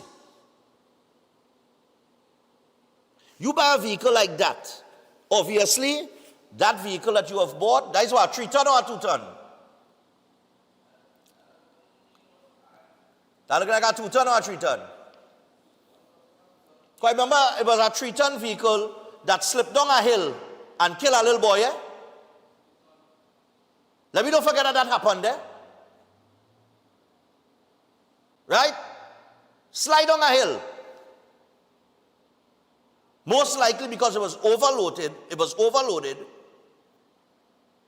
and could not hold the weight that it was carrying and went down the hill and killed an 8 or a 9-year-old boy in his yard, playing during the holiday season. Right? And still, having seen that, he driving wrong with that. So he ain't learn. Or we ain't learn. You understand? Anyhow, 327-7400. I just say now, boy, what do you do in that position if you are seeing these figures in front of you? What do you do? If these figures are the figures that are provided to you, $400 million in traffic fines. Because they say when the PM said this is a lawless dump, that people took it out. Now, I wouldn't have used the term dump, to be honest. I think she could have said lawless society. I think the thing that people have the problem with is the term dump, right? In terms of this is a lawless dump. Because a dump is associated to where you put garbage. So I don't agree with the lawless dump statement.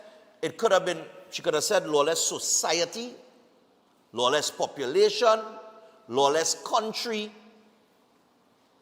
I think it's the term lawless dump is what you know, people took offense to. But I am just saying, what do you do? Give me an answer. Morning. Stefan, people will see sorry for the coconut vendor, and I'll show you one similar to this one. Well, with the coconut vendor? Yeah. Well, the coconut vendor said that he has insurance with Sagicor. If that is the case, then just challenge the ticket. And that's $10,000 less that you had to study. No, once your license gets qualified, once your license is qualified, yeah, but he didn't go on 17, when your license gets disqualified, he had to go on carry it and sign, do it over now. Right. But he didn't do that. But once your license suspended, his license, insurance not valid. But I can't remember, it's just the other day, but his license was suspended? Yeah, it was suspended but then his insurance policy is not valid. Exactly. So how you want to find a ticket? That's what people trying to tell him now, but he don't understand that. He feel because insurance valid, he legit now. But it don't work like that. Look, it don't work like that. Exactly.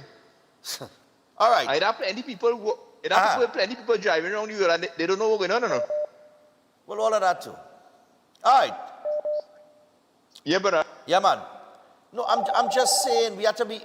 Are we? I mean, what are we really talking about here? You understand what I'm saying? This is, and the fact that this is the only thing that Trinidadian people could talk about for the last 14 days or more, right? Tells you that all you really don't have nothing to complain about. Usually, We would have complained about something Monday, and we'd have a new thing to complain about Wednesday.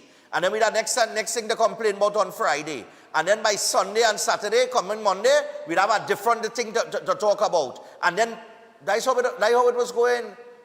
But the only thing we could talk about for the last 14 days is the doubling of the traffic fines. So let me go. Tell me what I do. Morning. Morning. Me again. We often focus on the wrong things. What is happening here is that by the raising of the fines, what we have is a stimulation of one of the drivers of the economy, which is transport. All the people involved in that, tire people, business people, you name it, it stimulates that aspect of the economy. The issue that it is the law, and we have to follow the law and abide by the law. But what we're not looking at is what are the things that they're not attending to that is affecting us. For example, these trucks and them with a little stone and thing falling off that damaging people's windscreens. The waka people and them who damaging your windscreen, and then the people who repairing the windscreen now, telling you about you have to change your windscreen, so that creates another avenue of revenue for other people, but it hampers you. All the traffic, all the holes in the road, all the bad roads, and these are the things that we have to focus on to get them out in order for us not to have less to be repairing and less to fix upon. So we need now to abide by the law, but also to indicate to the authorities that they need to fix the things that cause the problem, especially these stone things. Lots of people, these are the causes, lots of people have to repair the windscreen because of these waka people and these truck people, and the police have to be focusing on these issues. And at the same time, while now they're looking at the derelict vehicles now to bring them up to standard, so we'll have a safer country. But the economy has been stimulated by that simple move. Check about people making money. I wasn't in the tire business or windscreen business, and I make a set up. Yeah, but the Prime Minister also mentions the deplorable road infrastructure, of which I agree with. But it's her job and her government's job to fix that and not dwell on the PNM's lack of work where the road infrastructure is regarded. I don't want to hear about the PNM and how the PNM had the roads. We know that the roads have been bad. Historically in Trinidad and Tobago, we have bad road infrastructure with enough pothole. Potholes cause accidents, right? And it is the government's job to get to work and start to fix the roads. You understand? And I'll mention something that I heard. Anyway, go ahead. Morning. That somebody was on the next part of the conversation. Go ahead.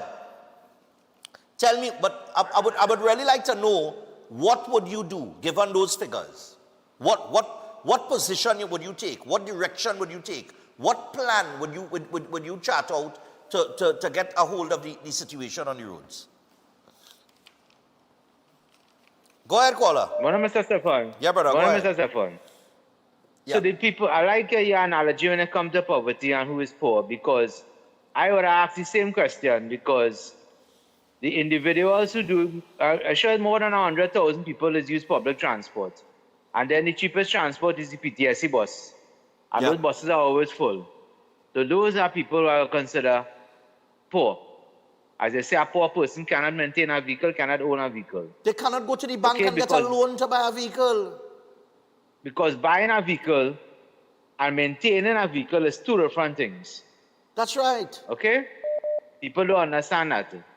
For some reason, they don't understand that. And just remember, in 2018, there was a crackdown also for individuals whose vehicles not inspected. That time, the fine was $5,000. It had the same thing, long lines overnight outside inspection station till stickers run out. Right. Until they get a moratorium. And they say, okay, we go hold up on the fine. Then they come in at the end of 2018, 2019, they say, okay, we're going to implement the fine. Then long lines again happen again. So this thing is a recurring for years and years, and people just, they don't care. The man with that van don't care.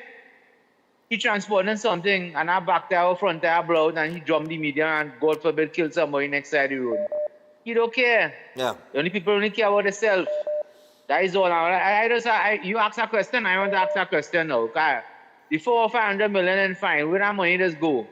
Because for 10 years, the cable barriers hasn't been repaired. There was 2 incidents where accidents occurred and people lost their life.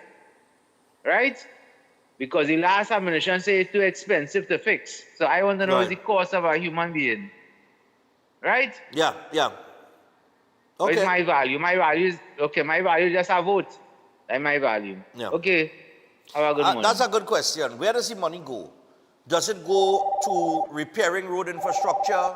Does it go to, what does it go to? Does the $400 million go towards, and the Prime Minister also mentioned this on the platform, I haven't heard any talk about it, what was it? Defensive driving or you know, if you get a ticket and that kind of thing, they would give you, you would go on to a course in driving and that kind of thing. Something to that effect. It was, I'm trying to get the exact term, but I haven't heard anything about that. Let me see if it's in the article here. Morning. Morning, Stefan, me again, the Maxi one. Yes, I agree with the fines on the bus route. Actually, a Maxi partner of mine did something wrong, he admit. Trying to get 2 passengers, he run through a light. Right? It was amber, and he ran through to make it, and he got 2,000. I sit and I talk to him. I say, can't make that money right now. Go and contest it. But you're going to pay it. Yes, they're going to pay it. Right? Yes, some of the fines had to drop, but that bus route fine, leave it. Leave it, because that bus route right now is safe. Okay. Certain fine, the amount of the fines is, it have the road safe. But what she could do is give them a period of time, extend from 1 month to about 3 months to 6 months to pay a ticket. That is all. Right? But our roads are safe right now. I'm comfortable. I tell you, this year going to make it 40 years on the road, it's comfortable. All right, no problem. God bless. Yeah, man. You know, I listening to people, you know, the next part of the conversation, a man sent me a, hello, morning. Oh God, I lost our caller. Yeah, morning. Hello? Good morning. Morning. We were talking about the honesty of the PNM, but I was opening my fridge at the time, so I didn't quite hear you.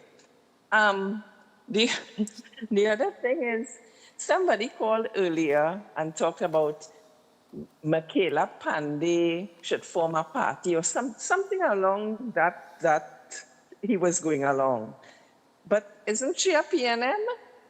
How she could form a party? PNM already there. Oh Lord.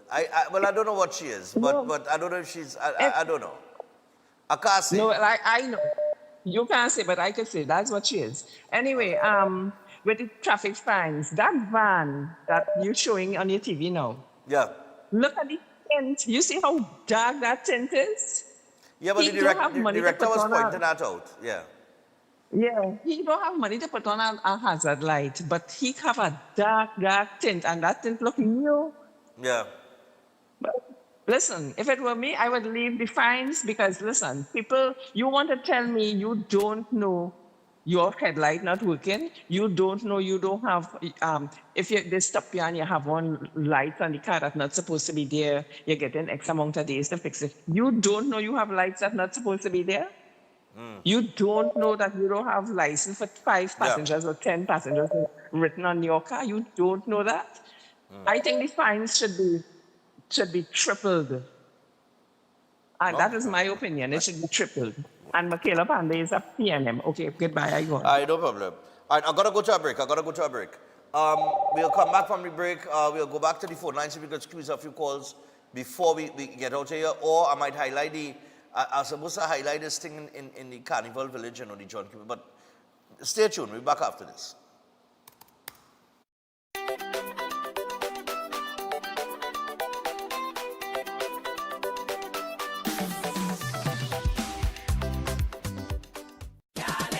Come experience the Classic Russo Grand Opening 2026 on Thursday, 15th January, City Hall, Knox Street, Port of Spain. Admission $200, 2 persons on 1 ticket for $300. And Friday, 16th January at Kaiso under the Royal Umbrella, corner Broom Street and Tragrit Road, opposite JMMB Bank. Admission $150. Both shows 8 p.m. with performances by All Rounder, Crazy, Contender, Manchild, Hamidullah, Lady Wonder, Shirlane, Brian London, Twiggy, Dr. Will B, Charlene Bailey, Master G, Mark Eastman, Garth Sinclair, the youthful Kyle Cowie, Andre Nelson, Nefta Kojo, Jay Edwards, and many others. MC Shirlane Hendrickson, chorus by the Classic Russo Diamonds, music by Classic Russo Orchestra. Come, enjoy the Classic Russo experience. Get your tickets at Crosby St. James, Tuco Office, New City Mall, and at the box office on the day of the show. It's giveaways and more giveaways. It's Classic Russo for Classic Kaiso 2026.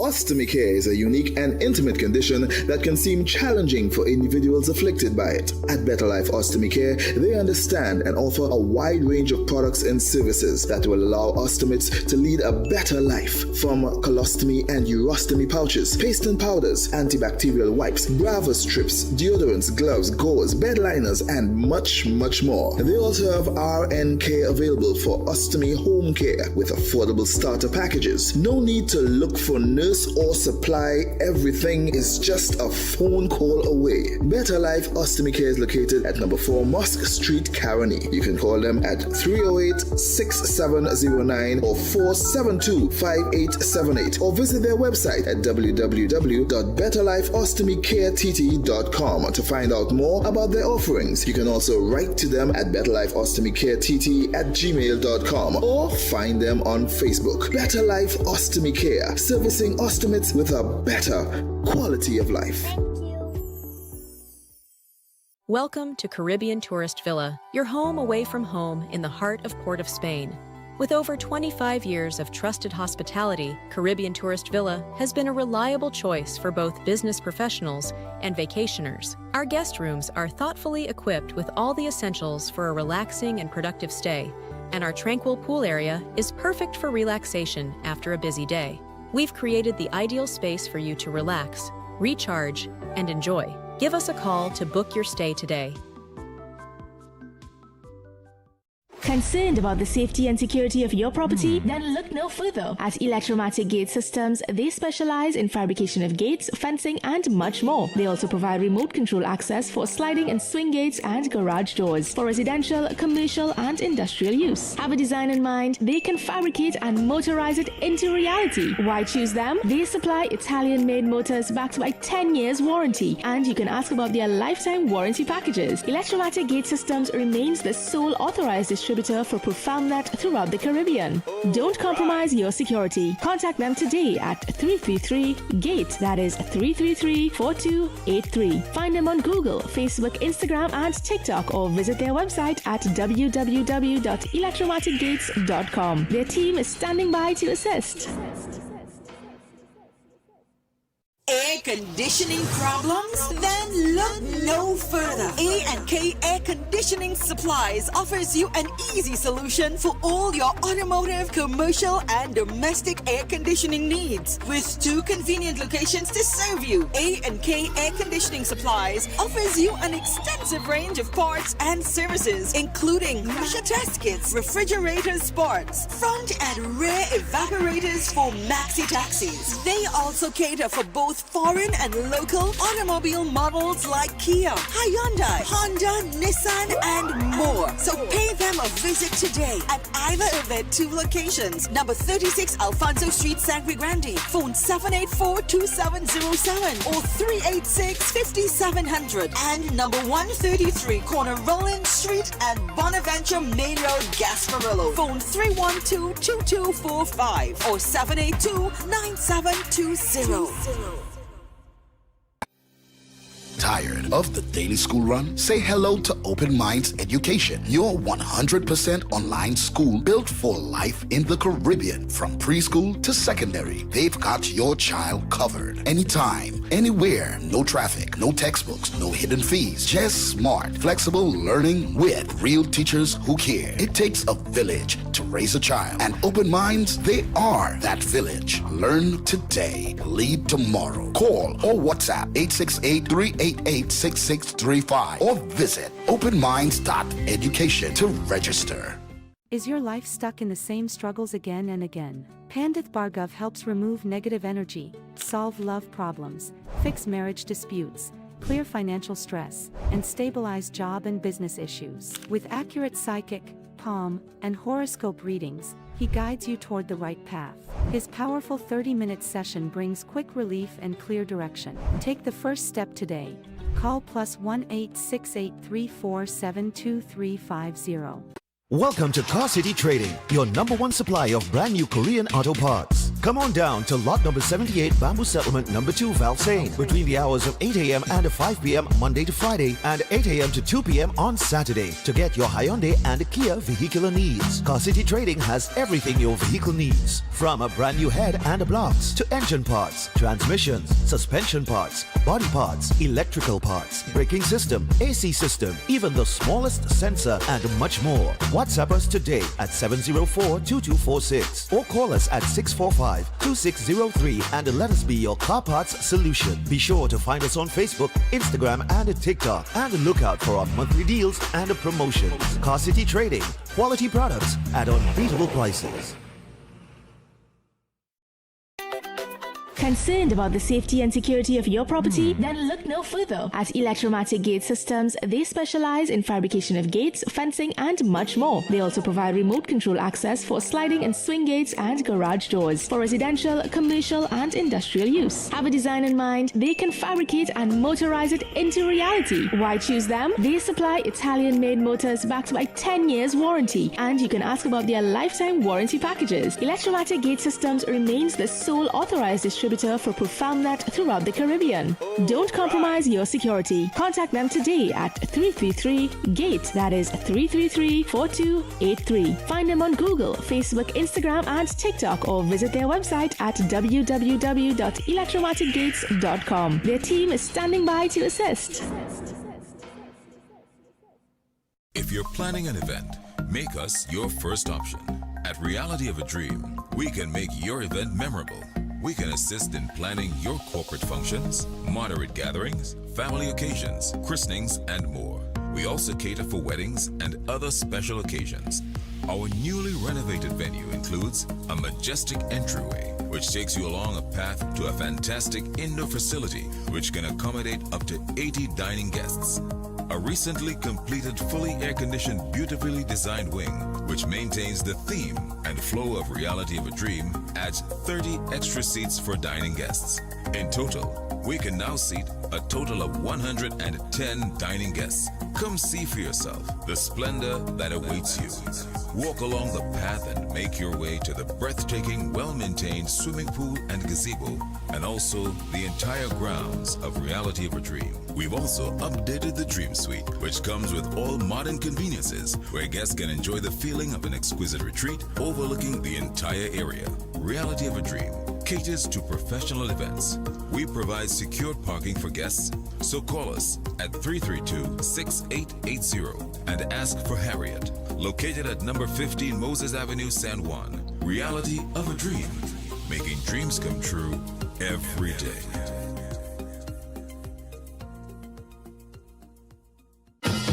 When the carnival pace pick up, Royal Castle is the most tasty and convenient stop. Welcome to Royal Castle's drive-thru. Whether we heading to the beach with chicken buckets and sides, having a house line with all the combos and sandwiches, or we stop by the castle to eat before the fete. Royal Castle local flavor is always part of the carnival. By public demand, the draw date for the 3-car raffle presented on behalf of Queens Royal College is now extended to Saturday, January 24th.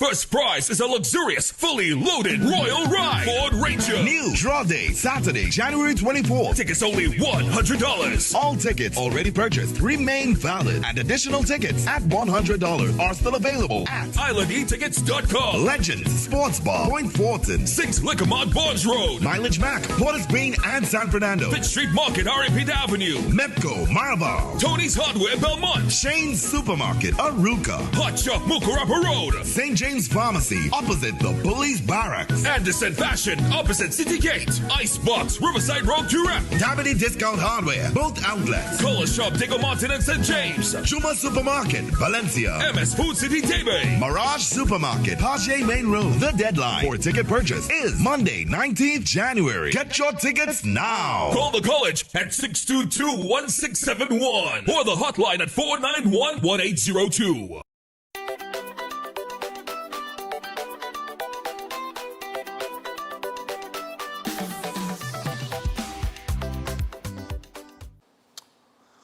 All right, people, we're just 4 minutes away from the hour of 8 o'clock.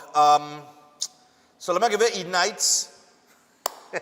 So Eden Heights Clinic, one of the most advanced state-of-the-art alternative clinics in the Caribbean.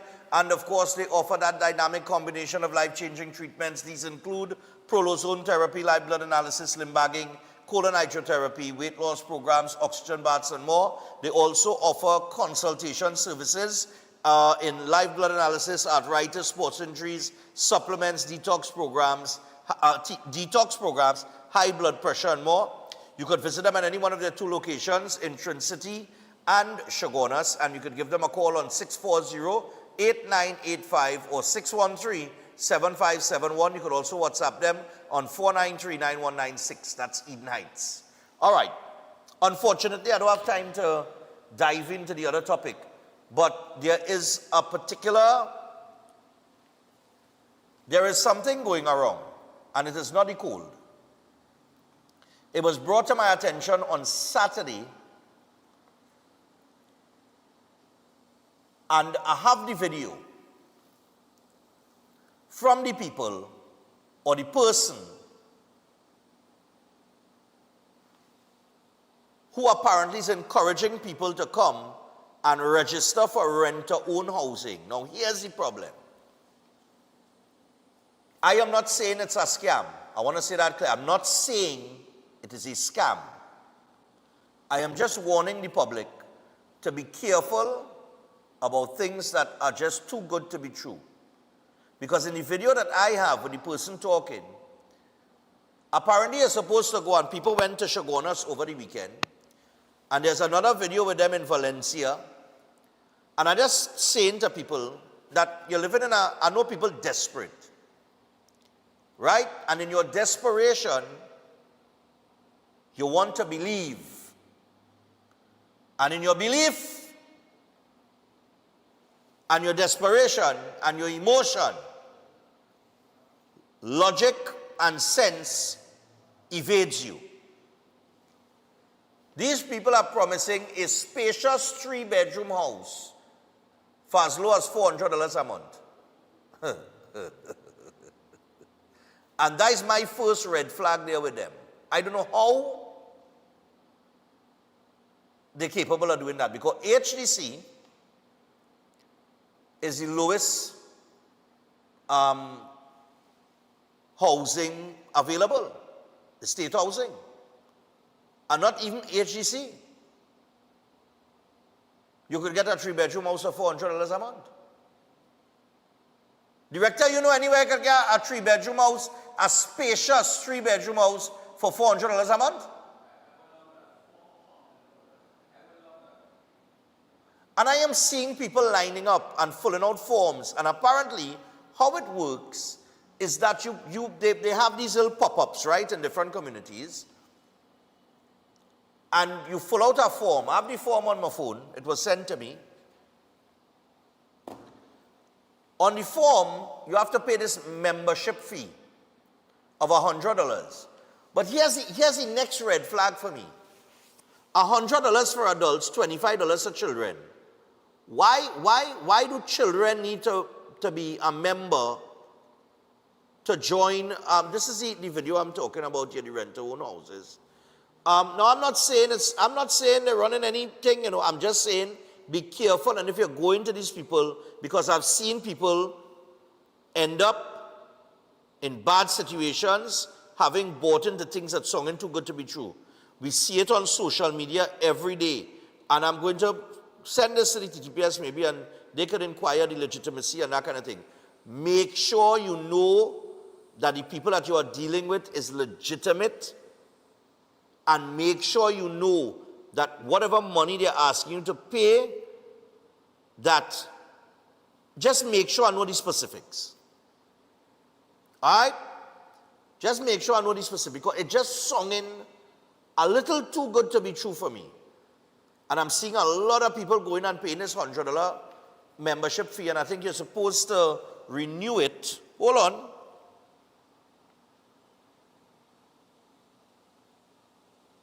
Right. A membership of $100 is required, which must be renewed every 30 days. So I'm paying $100 to register to become a member, to get onto this list, right? To get these very, very affordable, spacious 3-bedroom houses for as low as $400 a month. And I'm required to pay $100 every 30 days to keep the membership and stay on the list. So if it takes me a year, I'm just saying, if it takes me a year to get a response or to get one of these houses, right? Let's just say, if it takes me 1 year, what we have, 52 weeks in a year? Right?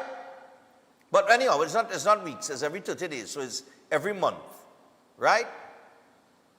So that's 100 by 12, right? $1,200. $1,200 by X amount of people, we could do the maths and we could multiply from there, right? But I'm just saying there are a lot of things that are just too good to be true. And children are just $25. Why is it taking $25 from a child to become a member for affordable housing? The child can't get a loan, the child ain't working, the child, I don't understand. Why are they pay $25 a child? I don't understand. But anyway, I'm seeing it going on the way in Valencia. I saw one in Valencia, I saw one in Chaguanas. When you're going to these people, all you make sure, all you cross, all you T's and dot all your I's, because I don't want to hear an ex-cruise ship bacchanal or a DSS and all them things. I'm just telling all you because time's hard and people are desperate. All right, I'm just saying, you can take that on. I'm just saying. Not saying that they're doing anything untoward. I cannot confirm or I cannot, I'm not saying is right. I'm just saying make sure and check the legitimacy of what they are offering. In desperation, when we're desperate for things, we just forget about asking important questions. And we just so want to fill out the form and get on the list and pay the $100 because it's sounding so good. $100, boy? What to lose? Right? And then sometimes what happens is you start to make the calls. Well, anything yet? No, we haven't located a house here yet. And that goes on and on and on and on and on. And then by the time you find out it had nothing to get, it's too late. Because you don't spend about $10,000 or whatever. I'm just saying, all be careful out there. Right? Anyway. We have the birthdays to get to.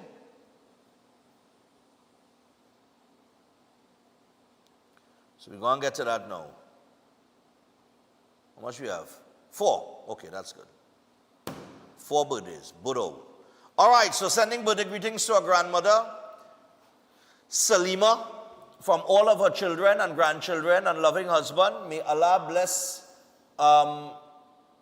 blessings continue. May Allah's blessings continue to grant her great life and prosperity. All right, so happy birthday going on to Salima. That's some typos in there, but nevertheless.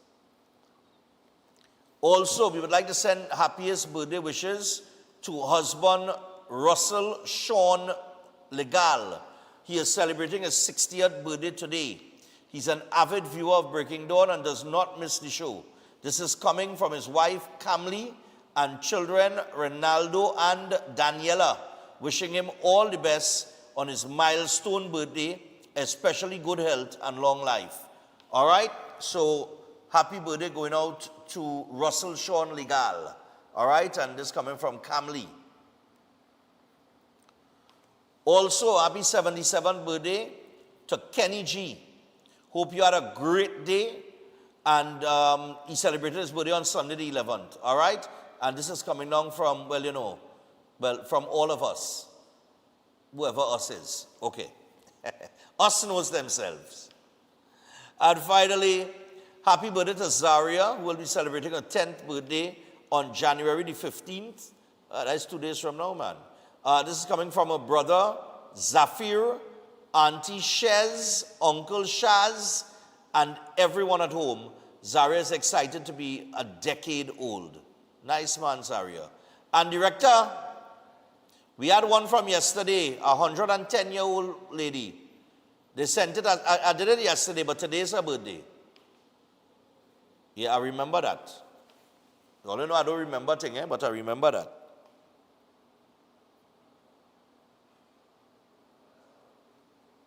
Yeah, we're gonna get that. All right, and add a shout out for somebody here, you know.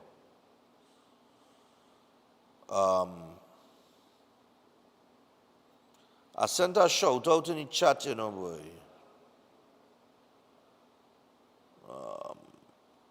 Harvey Sanchez. I had to big up Harvey Sanchez, man. Harvey, morning to you. All right, nice, man. You find our 110-year-old lady from yesterday? We had a wish her happy birthday on her birthday. She's 110. If this was a normal birthday, I would have done wrap up the show. But at 110, yeah. We had to give her props. Let me see. You get it? All right, good. Well, walk in, man.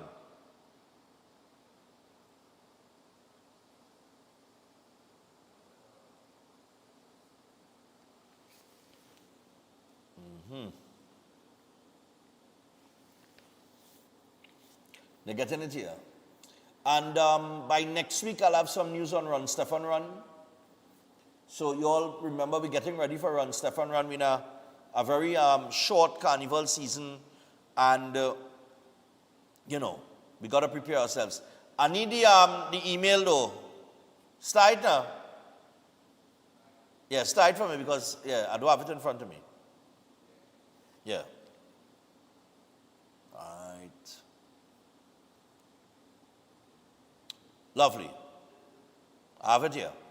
So birthday greetings going out to Annie Nelson. Annie Nelson, 110 years on the 13th of January today from her 6 children, Winston, Rufus, Ozzy, Clotilda, Maria and Thomas, and her son, Rufus. And of course, Rufus is an avid listener to Breaking Dawn. But today is all about Annie Nelson. Annie, enjoy your birthday, darling, and we hope that you see many more in the years to come. All the best, health and strength. Lovely. All right, people. So with that, we got to wrap things up for today. And tomorrow is Wednesday, so we got Passage on tomorrow. We don't have no Behind the Badge. We have Behind the Badge on Thursday. All right? So I'm very sure we're going to deal with whatever comes at us over the next 24 hours. You know, maybe something will happen. Who knows? Something good, eh? Could be something good. But until tomorrow, people, enjoy your day. Have a safe day on and off the road. And if you know your vehicle is not worthy, well, for goodness sake, don't go and take the chance now. All right? We out. Good morning. Welcome to Breaking Dawn.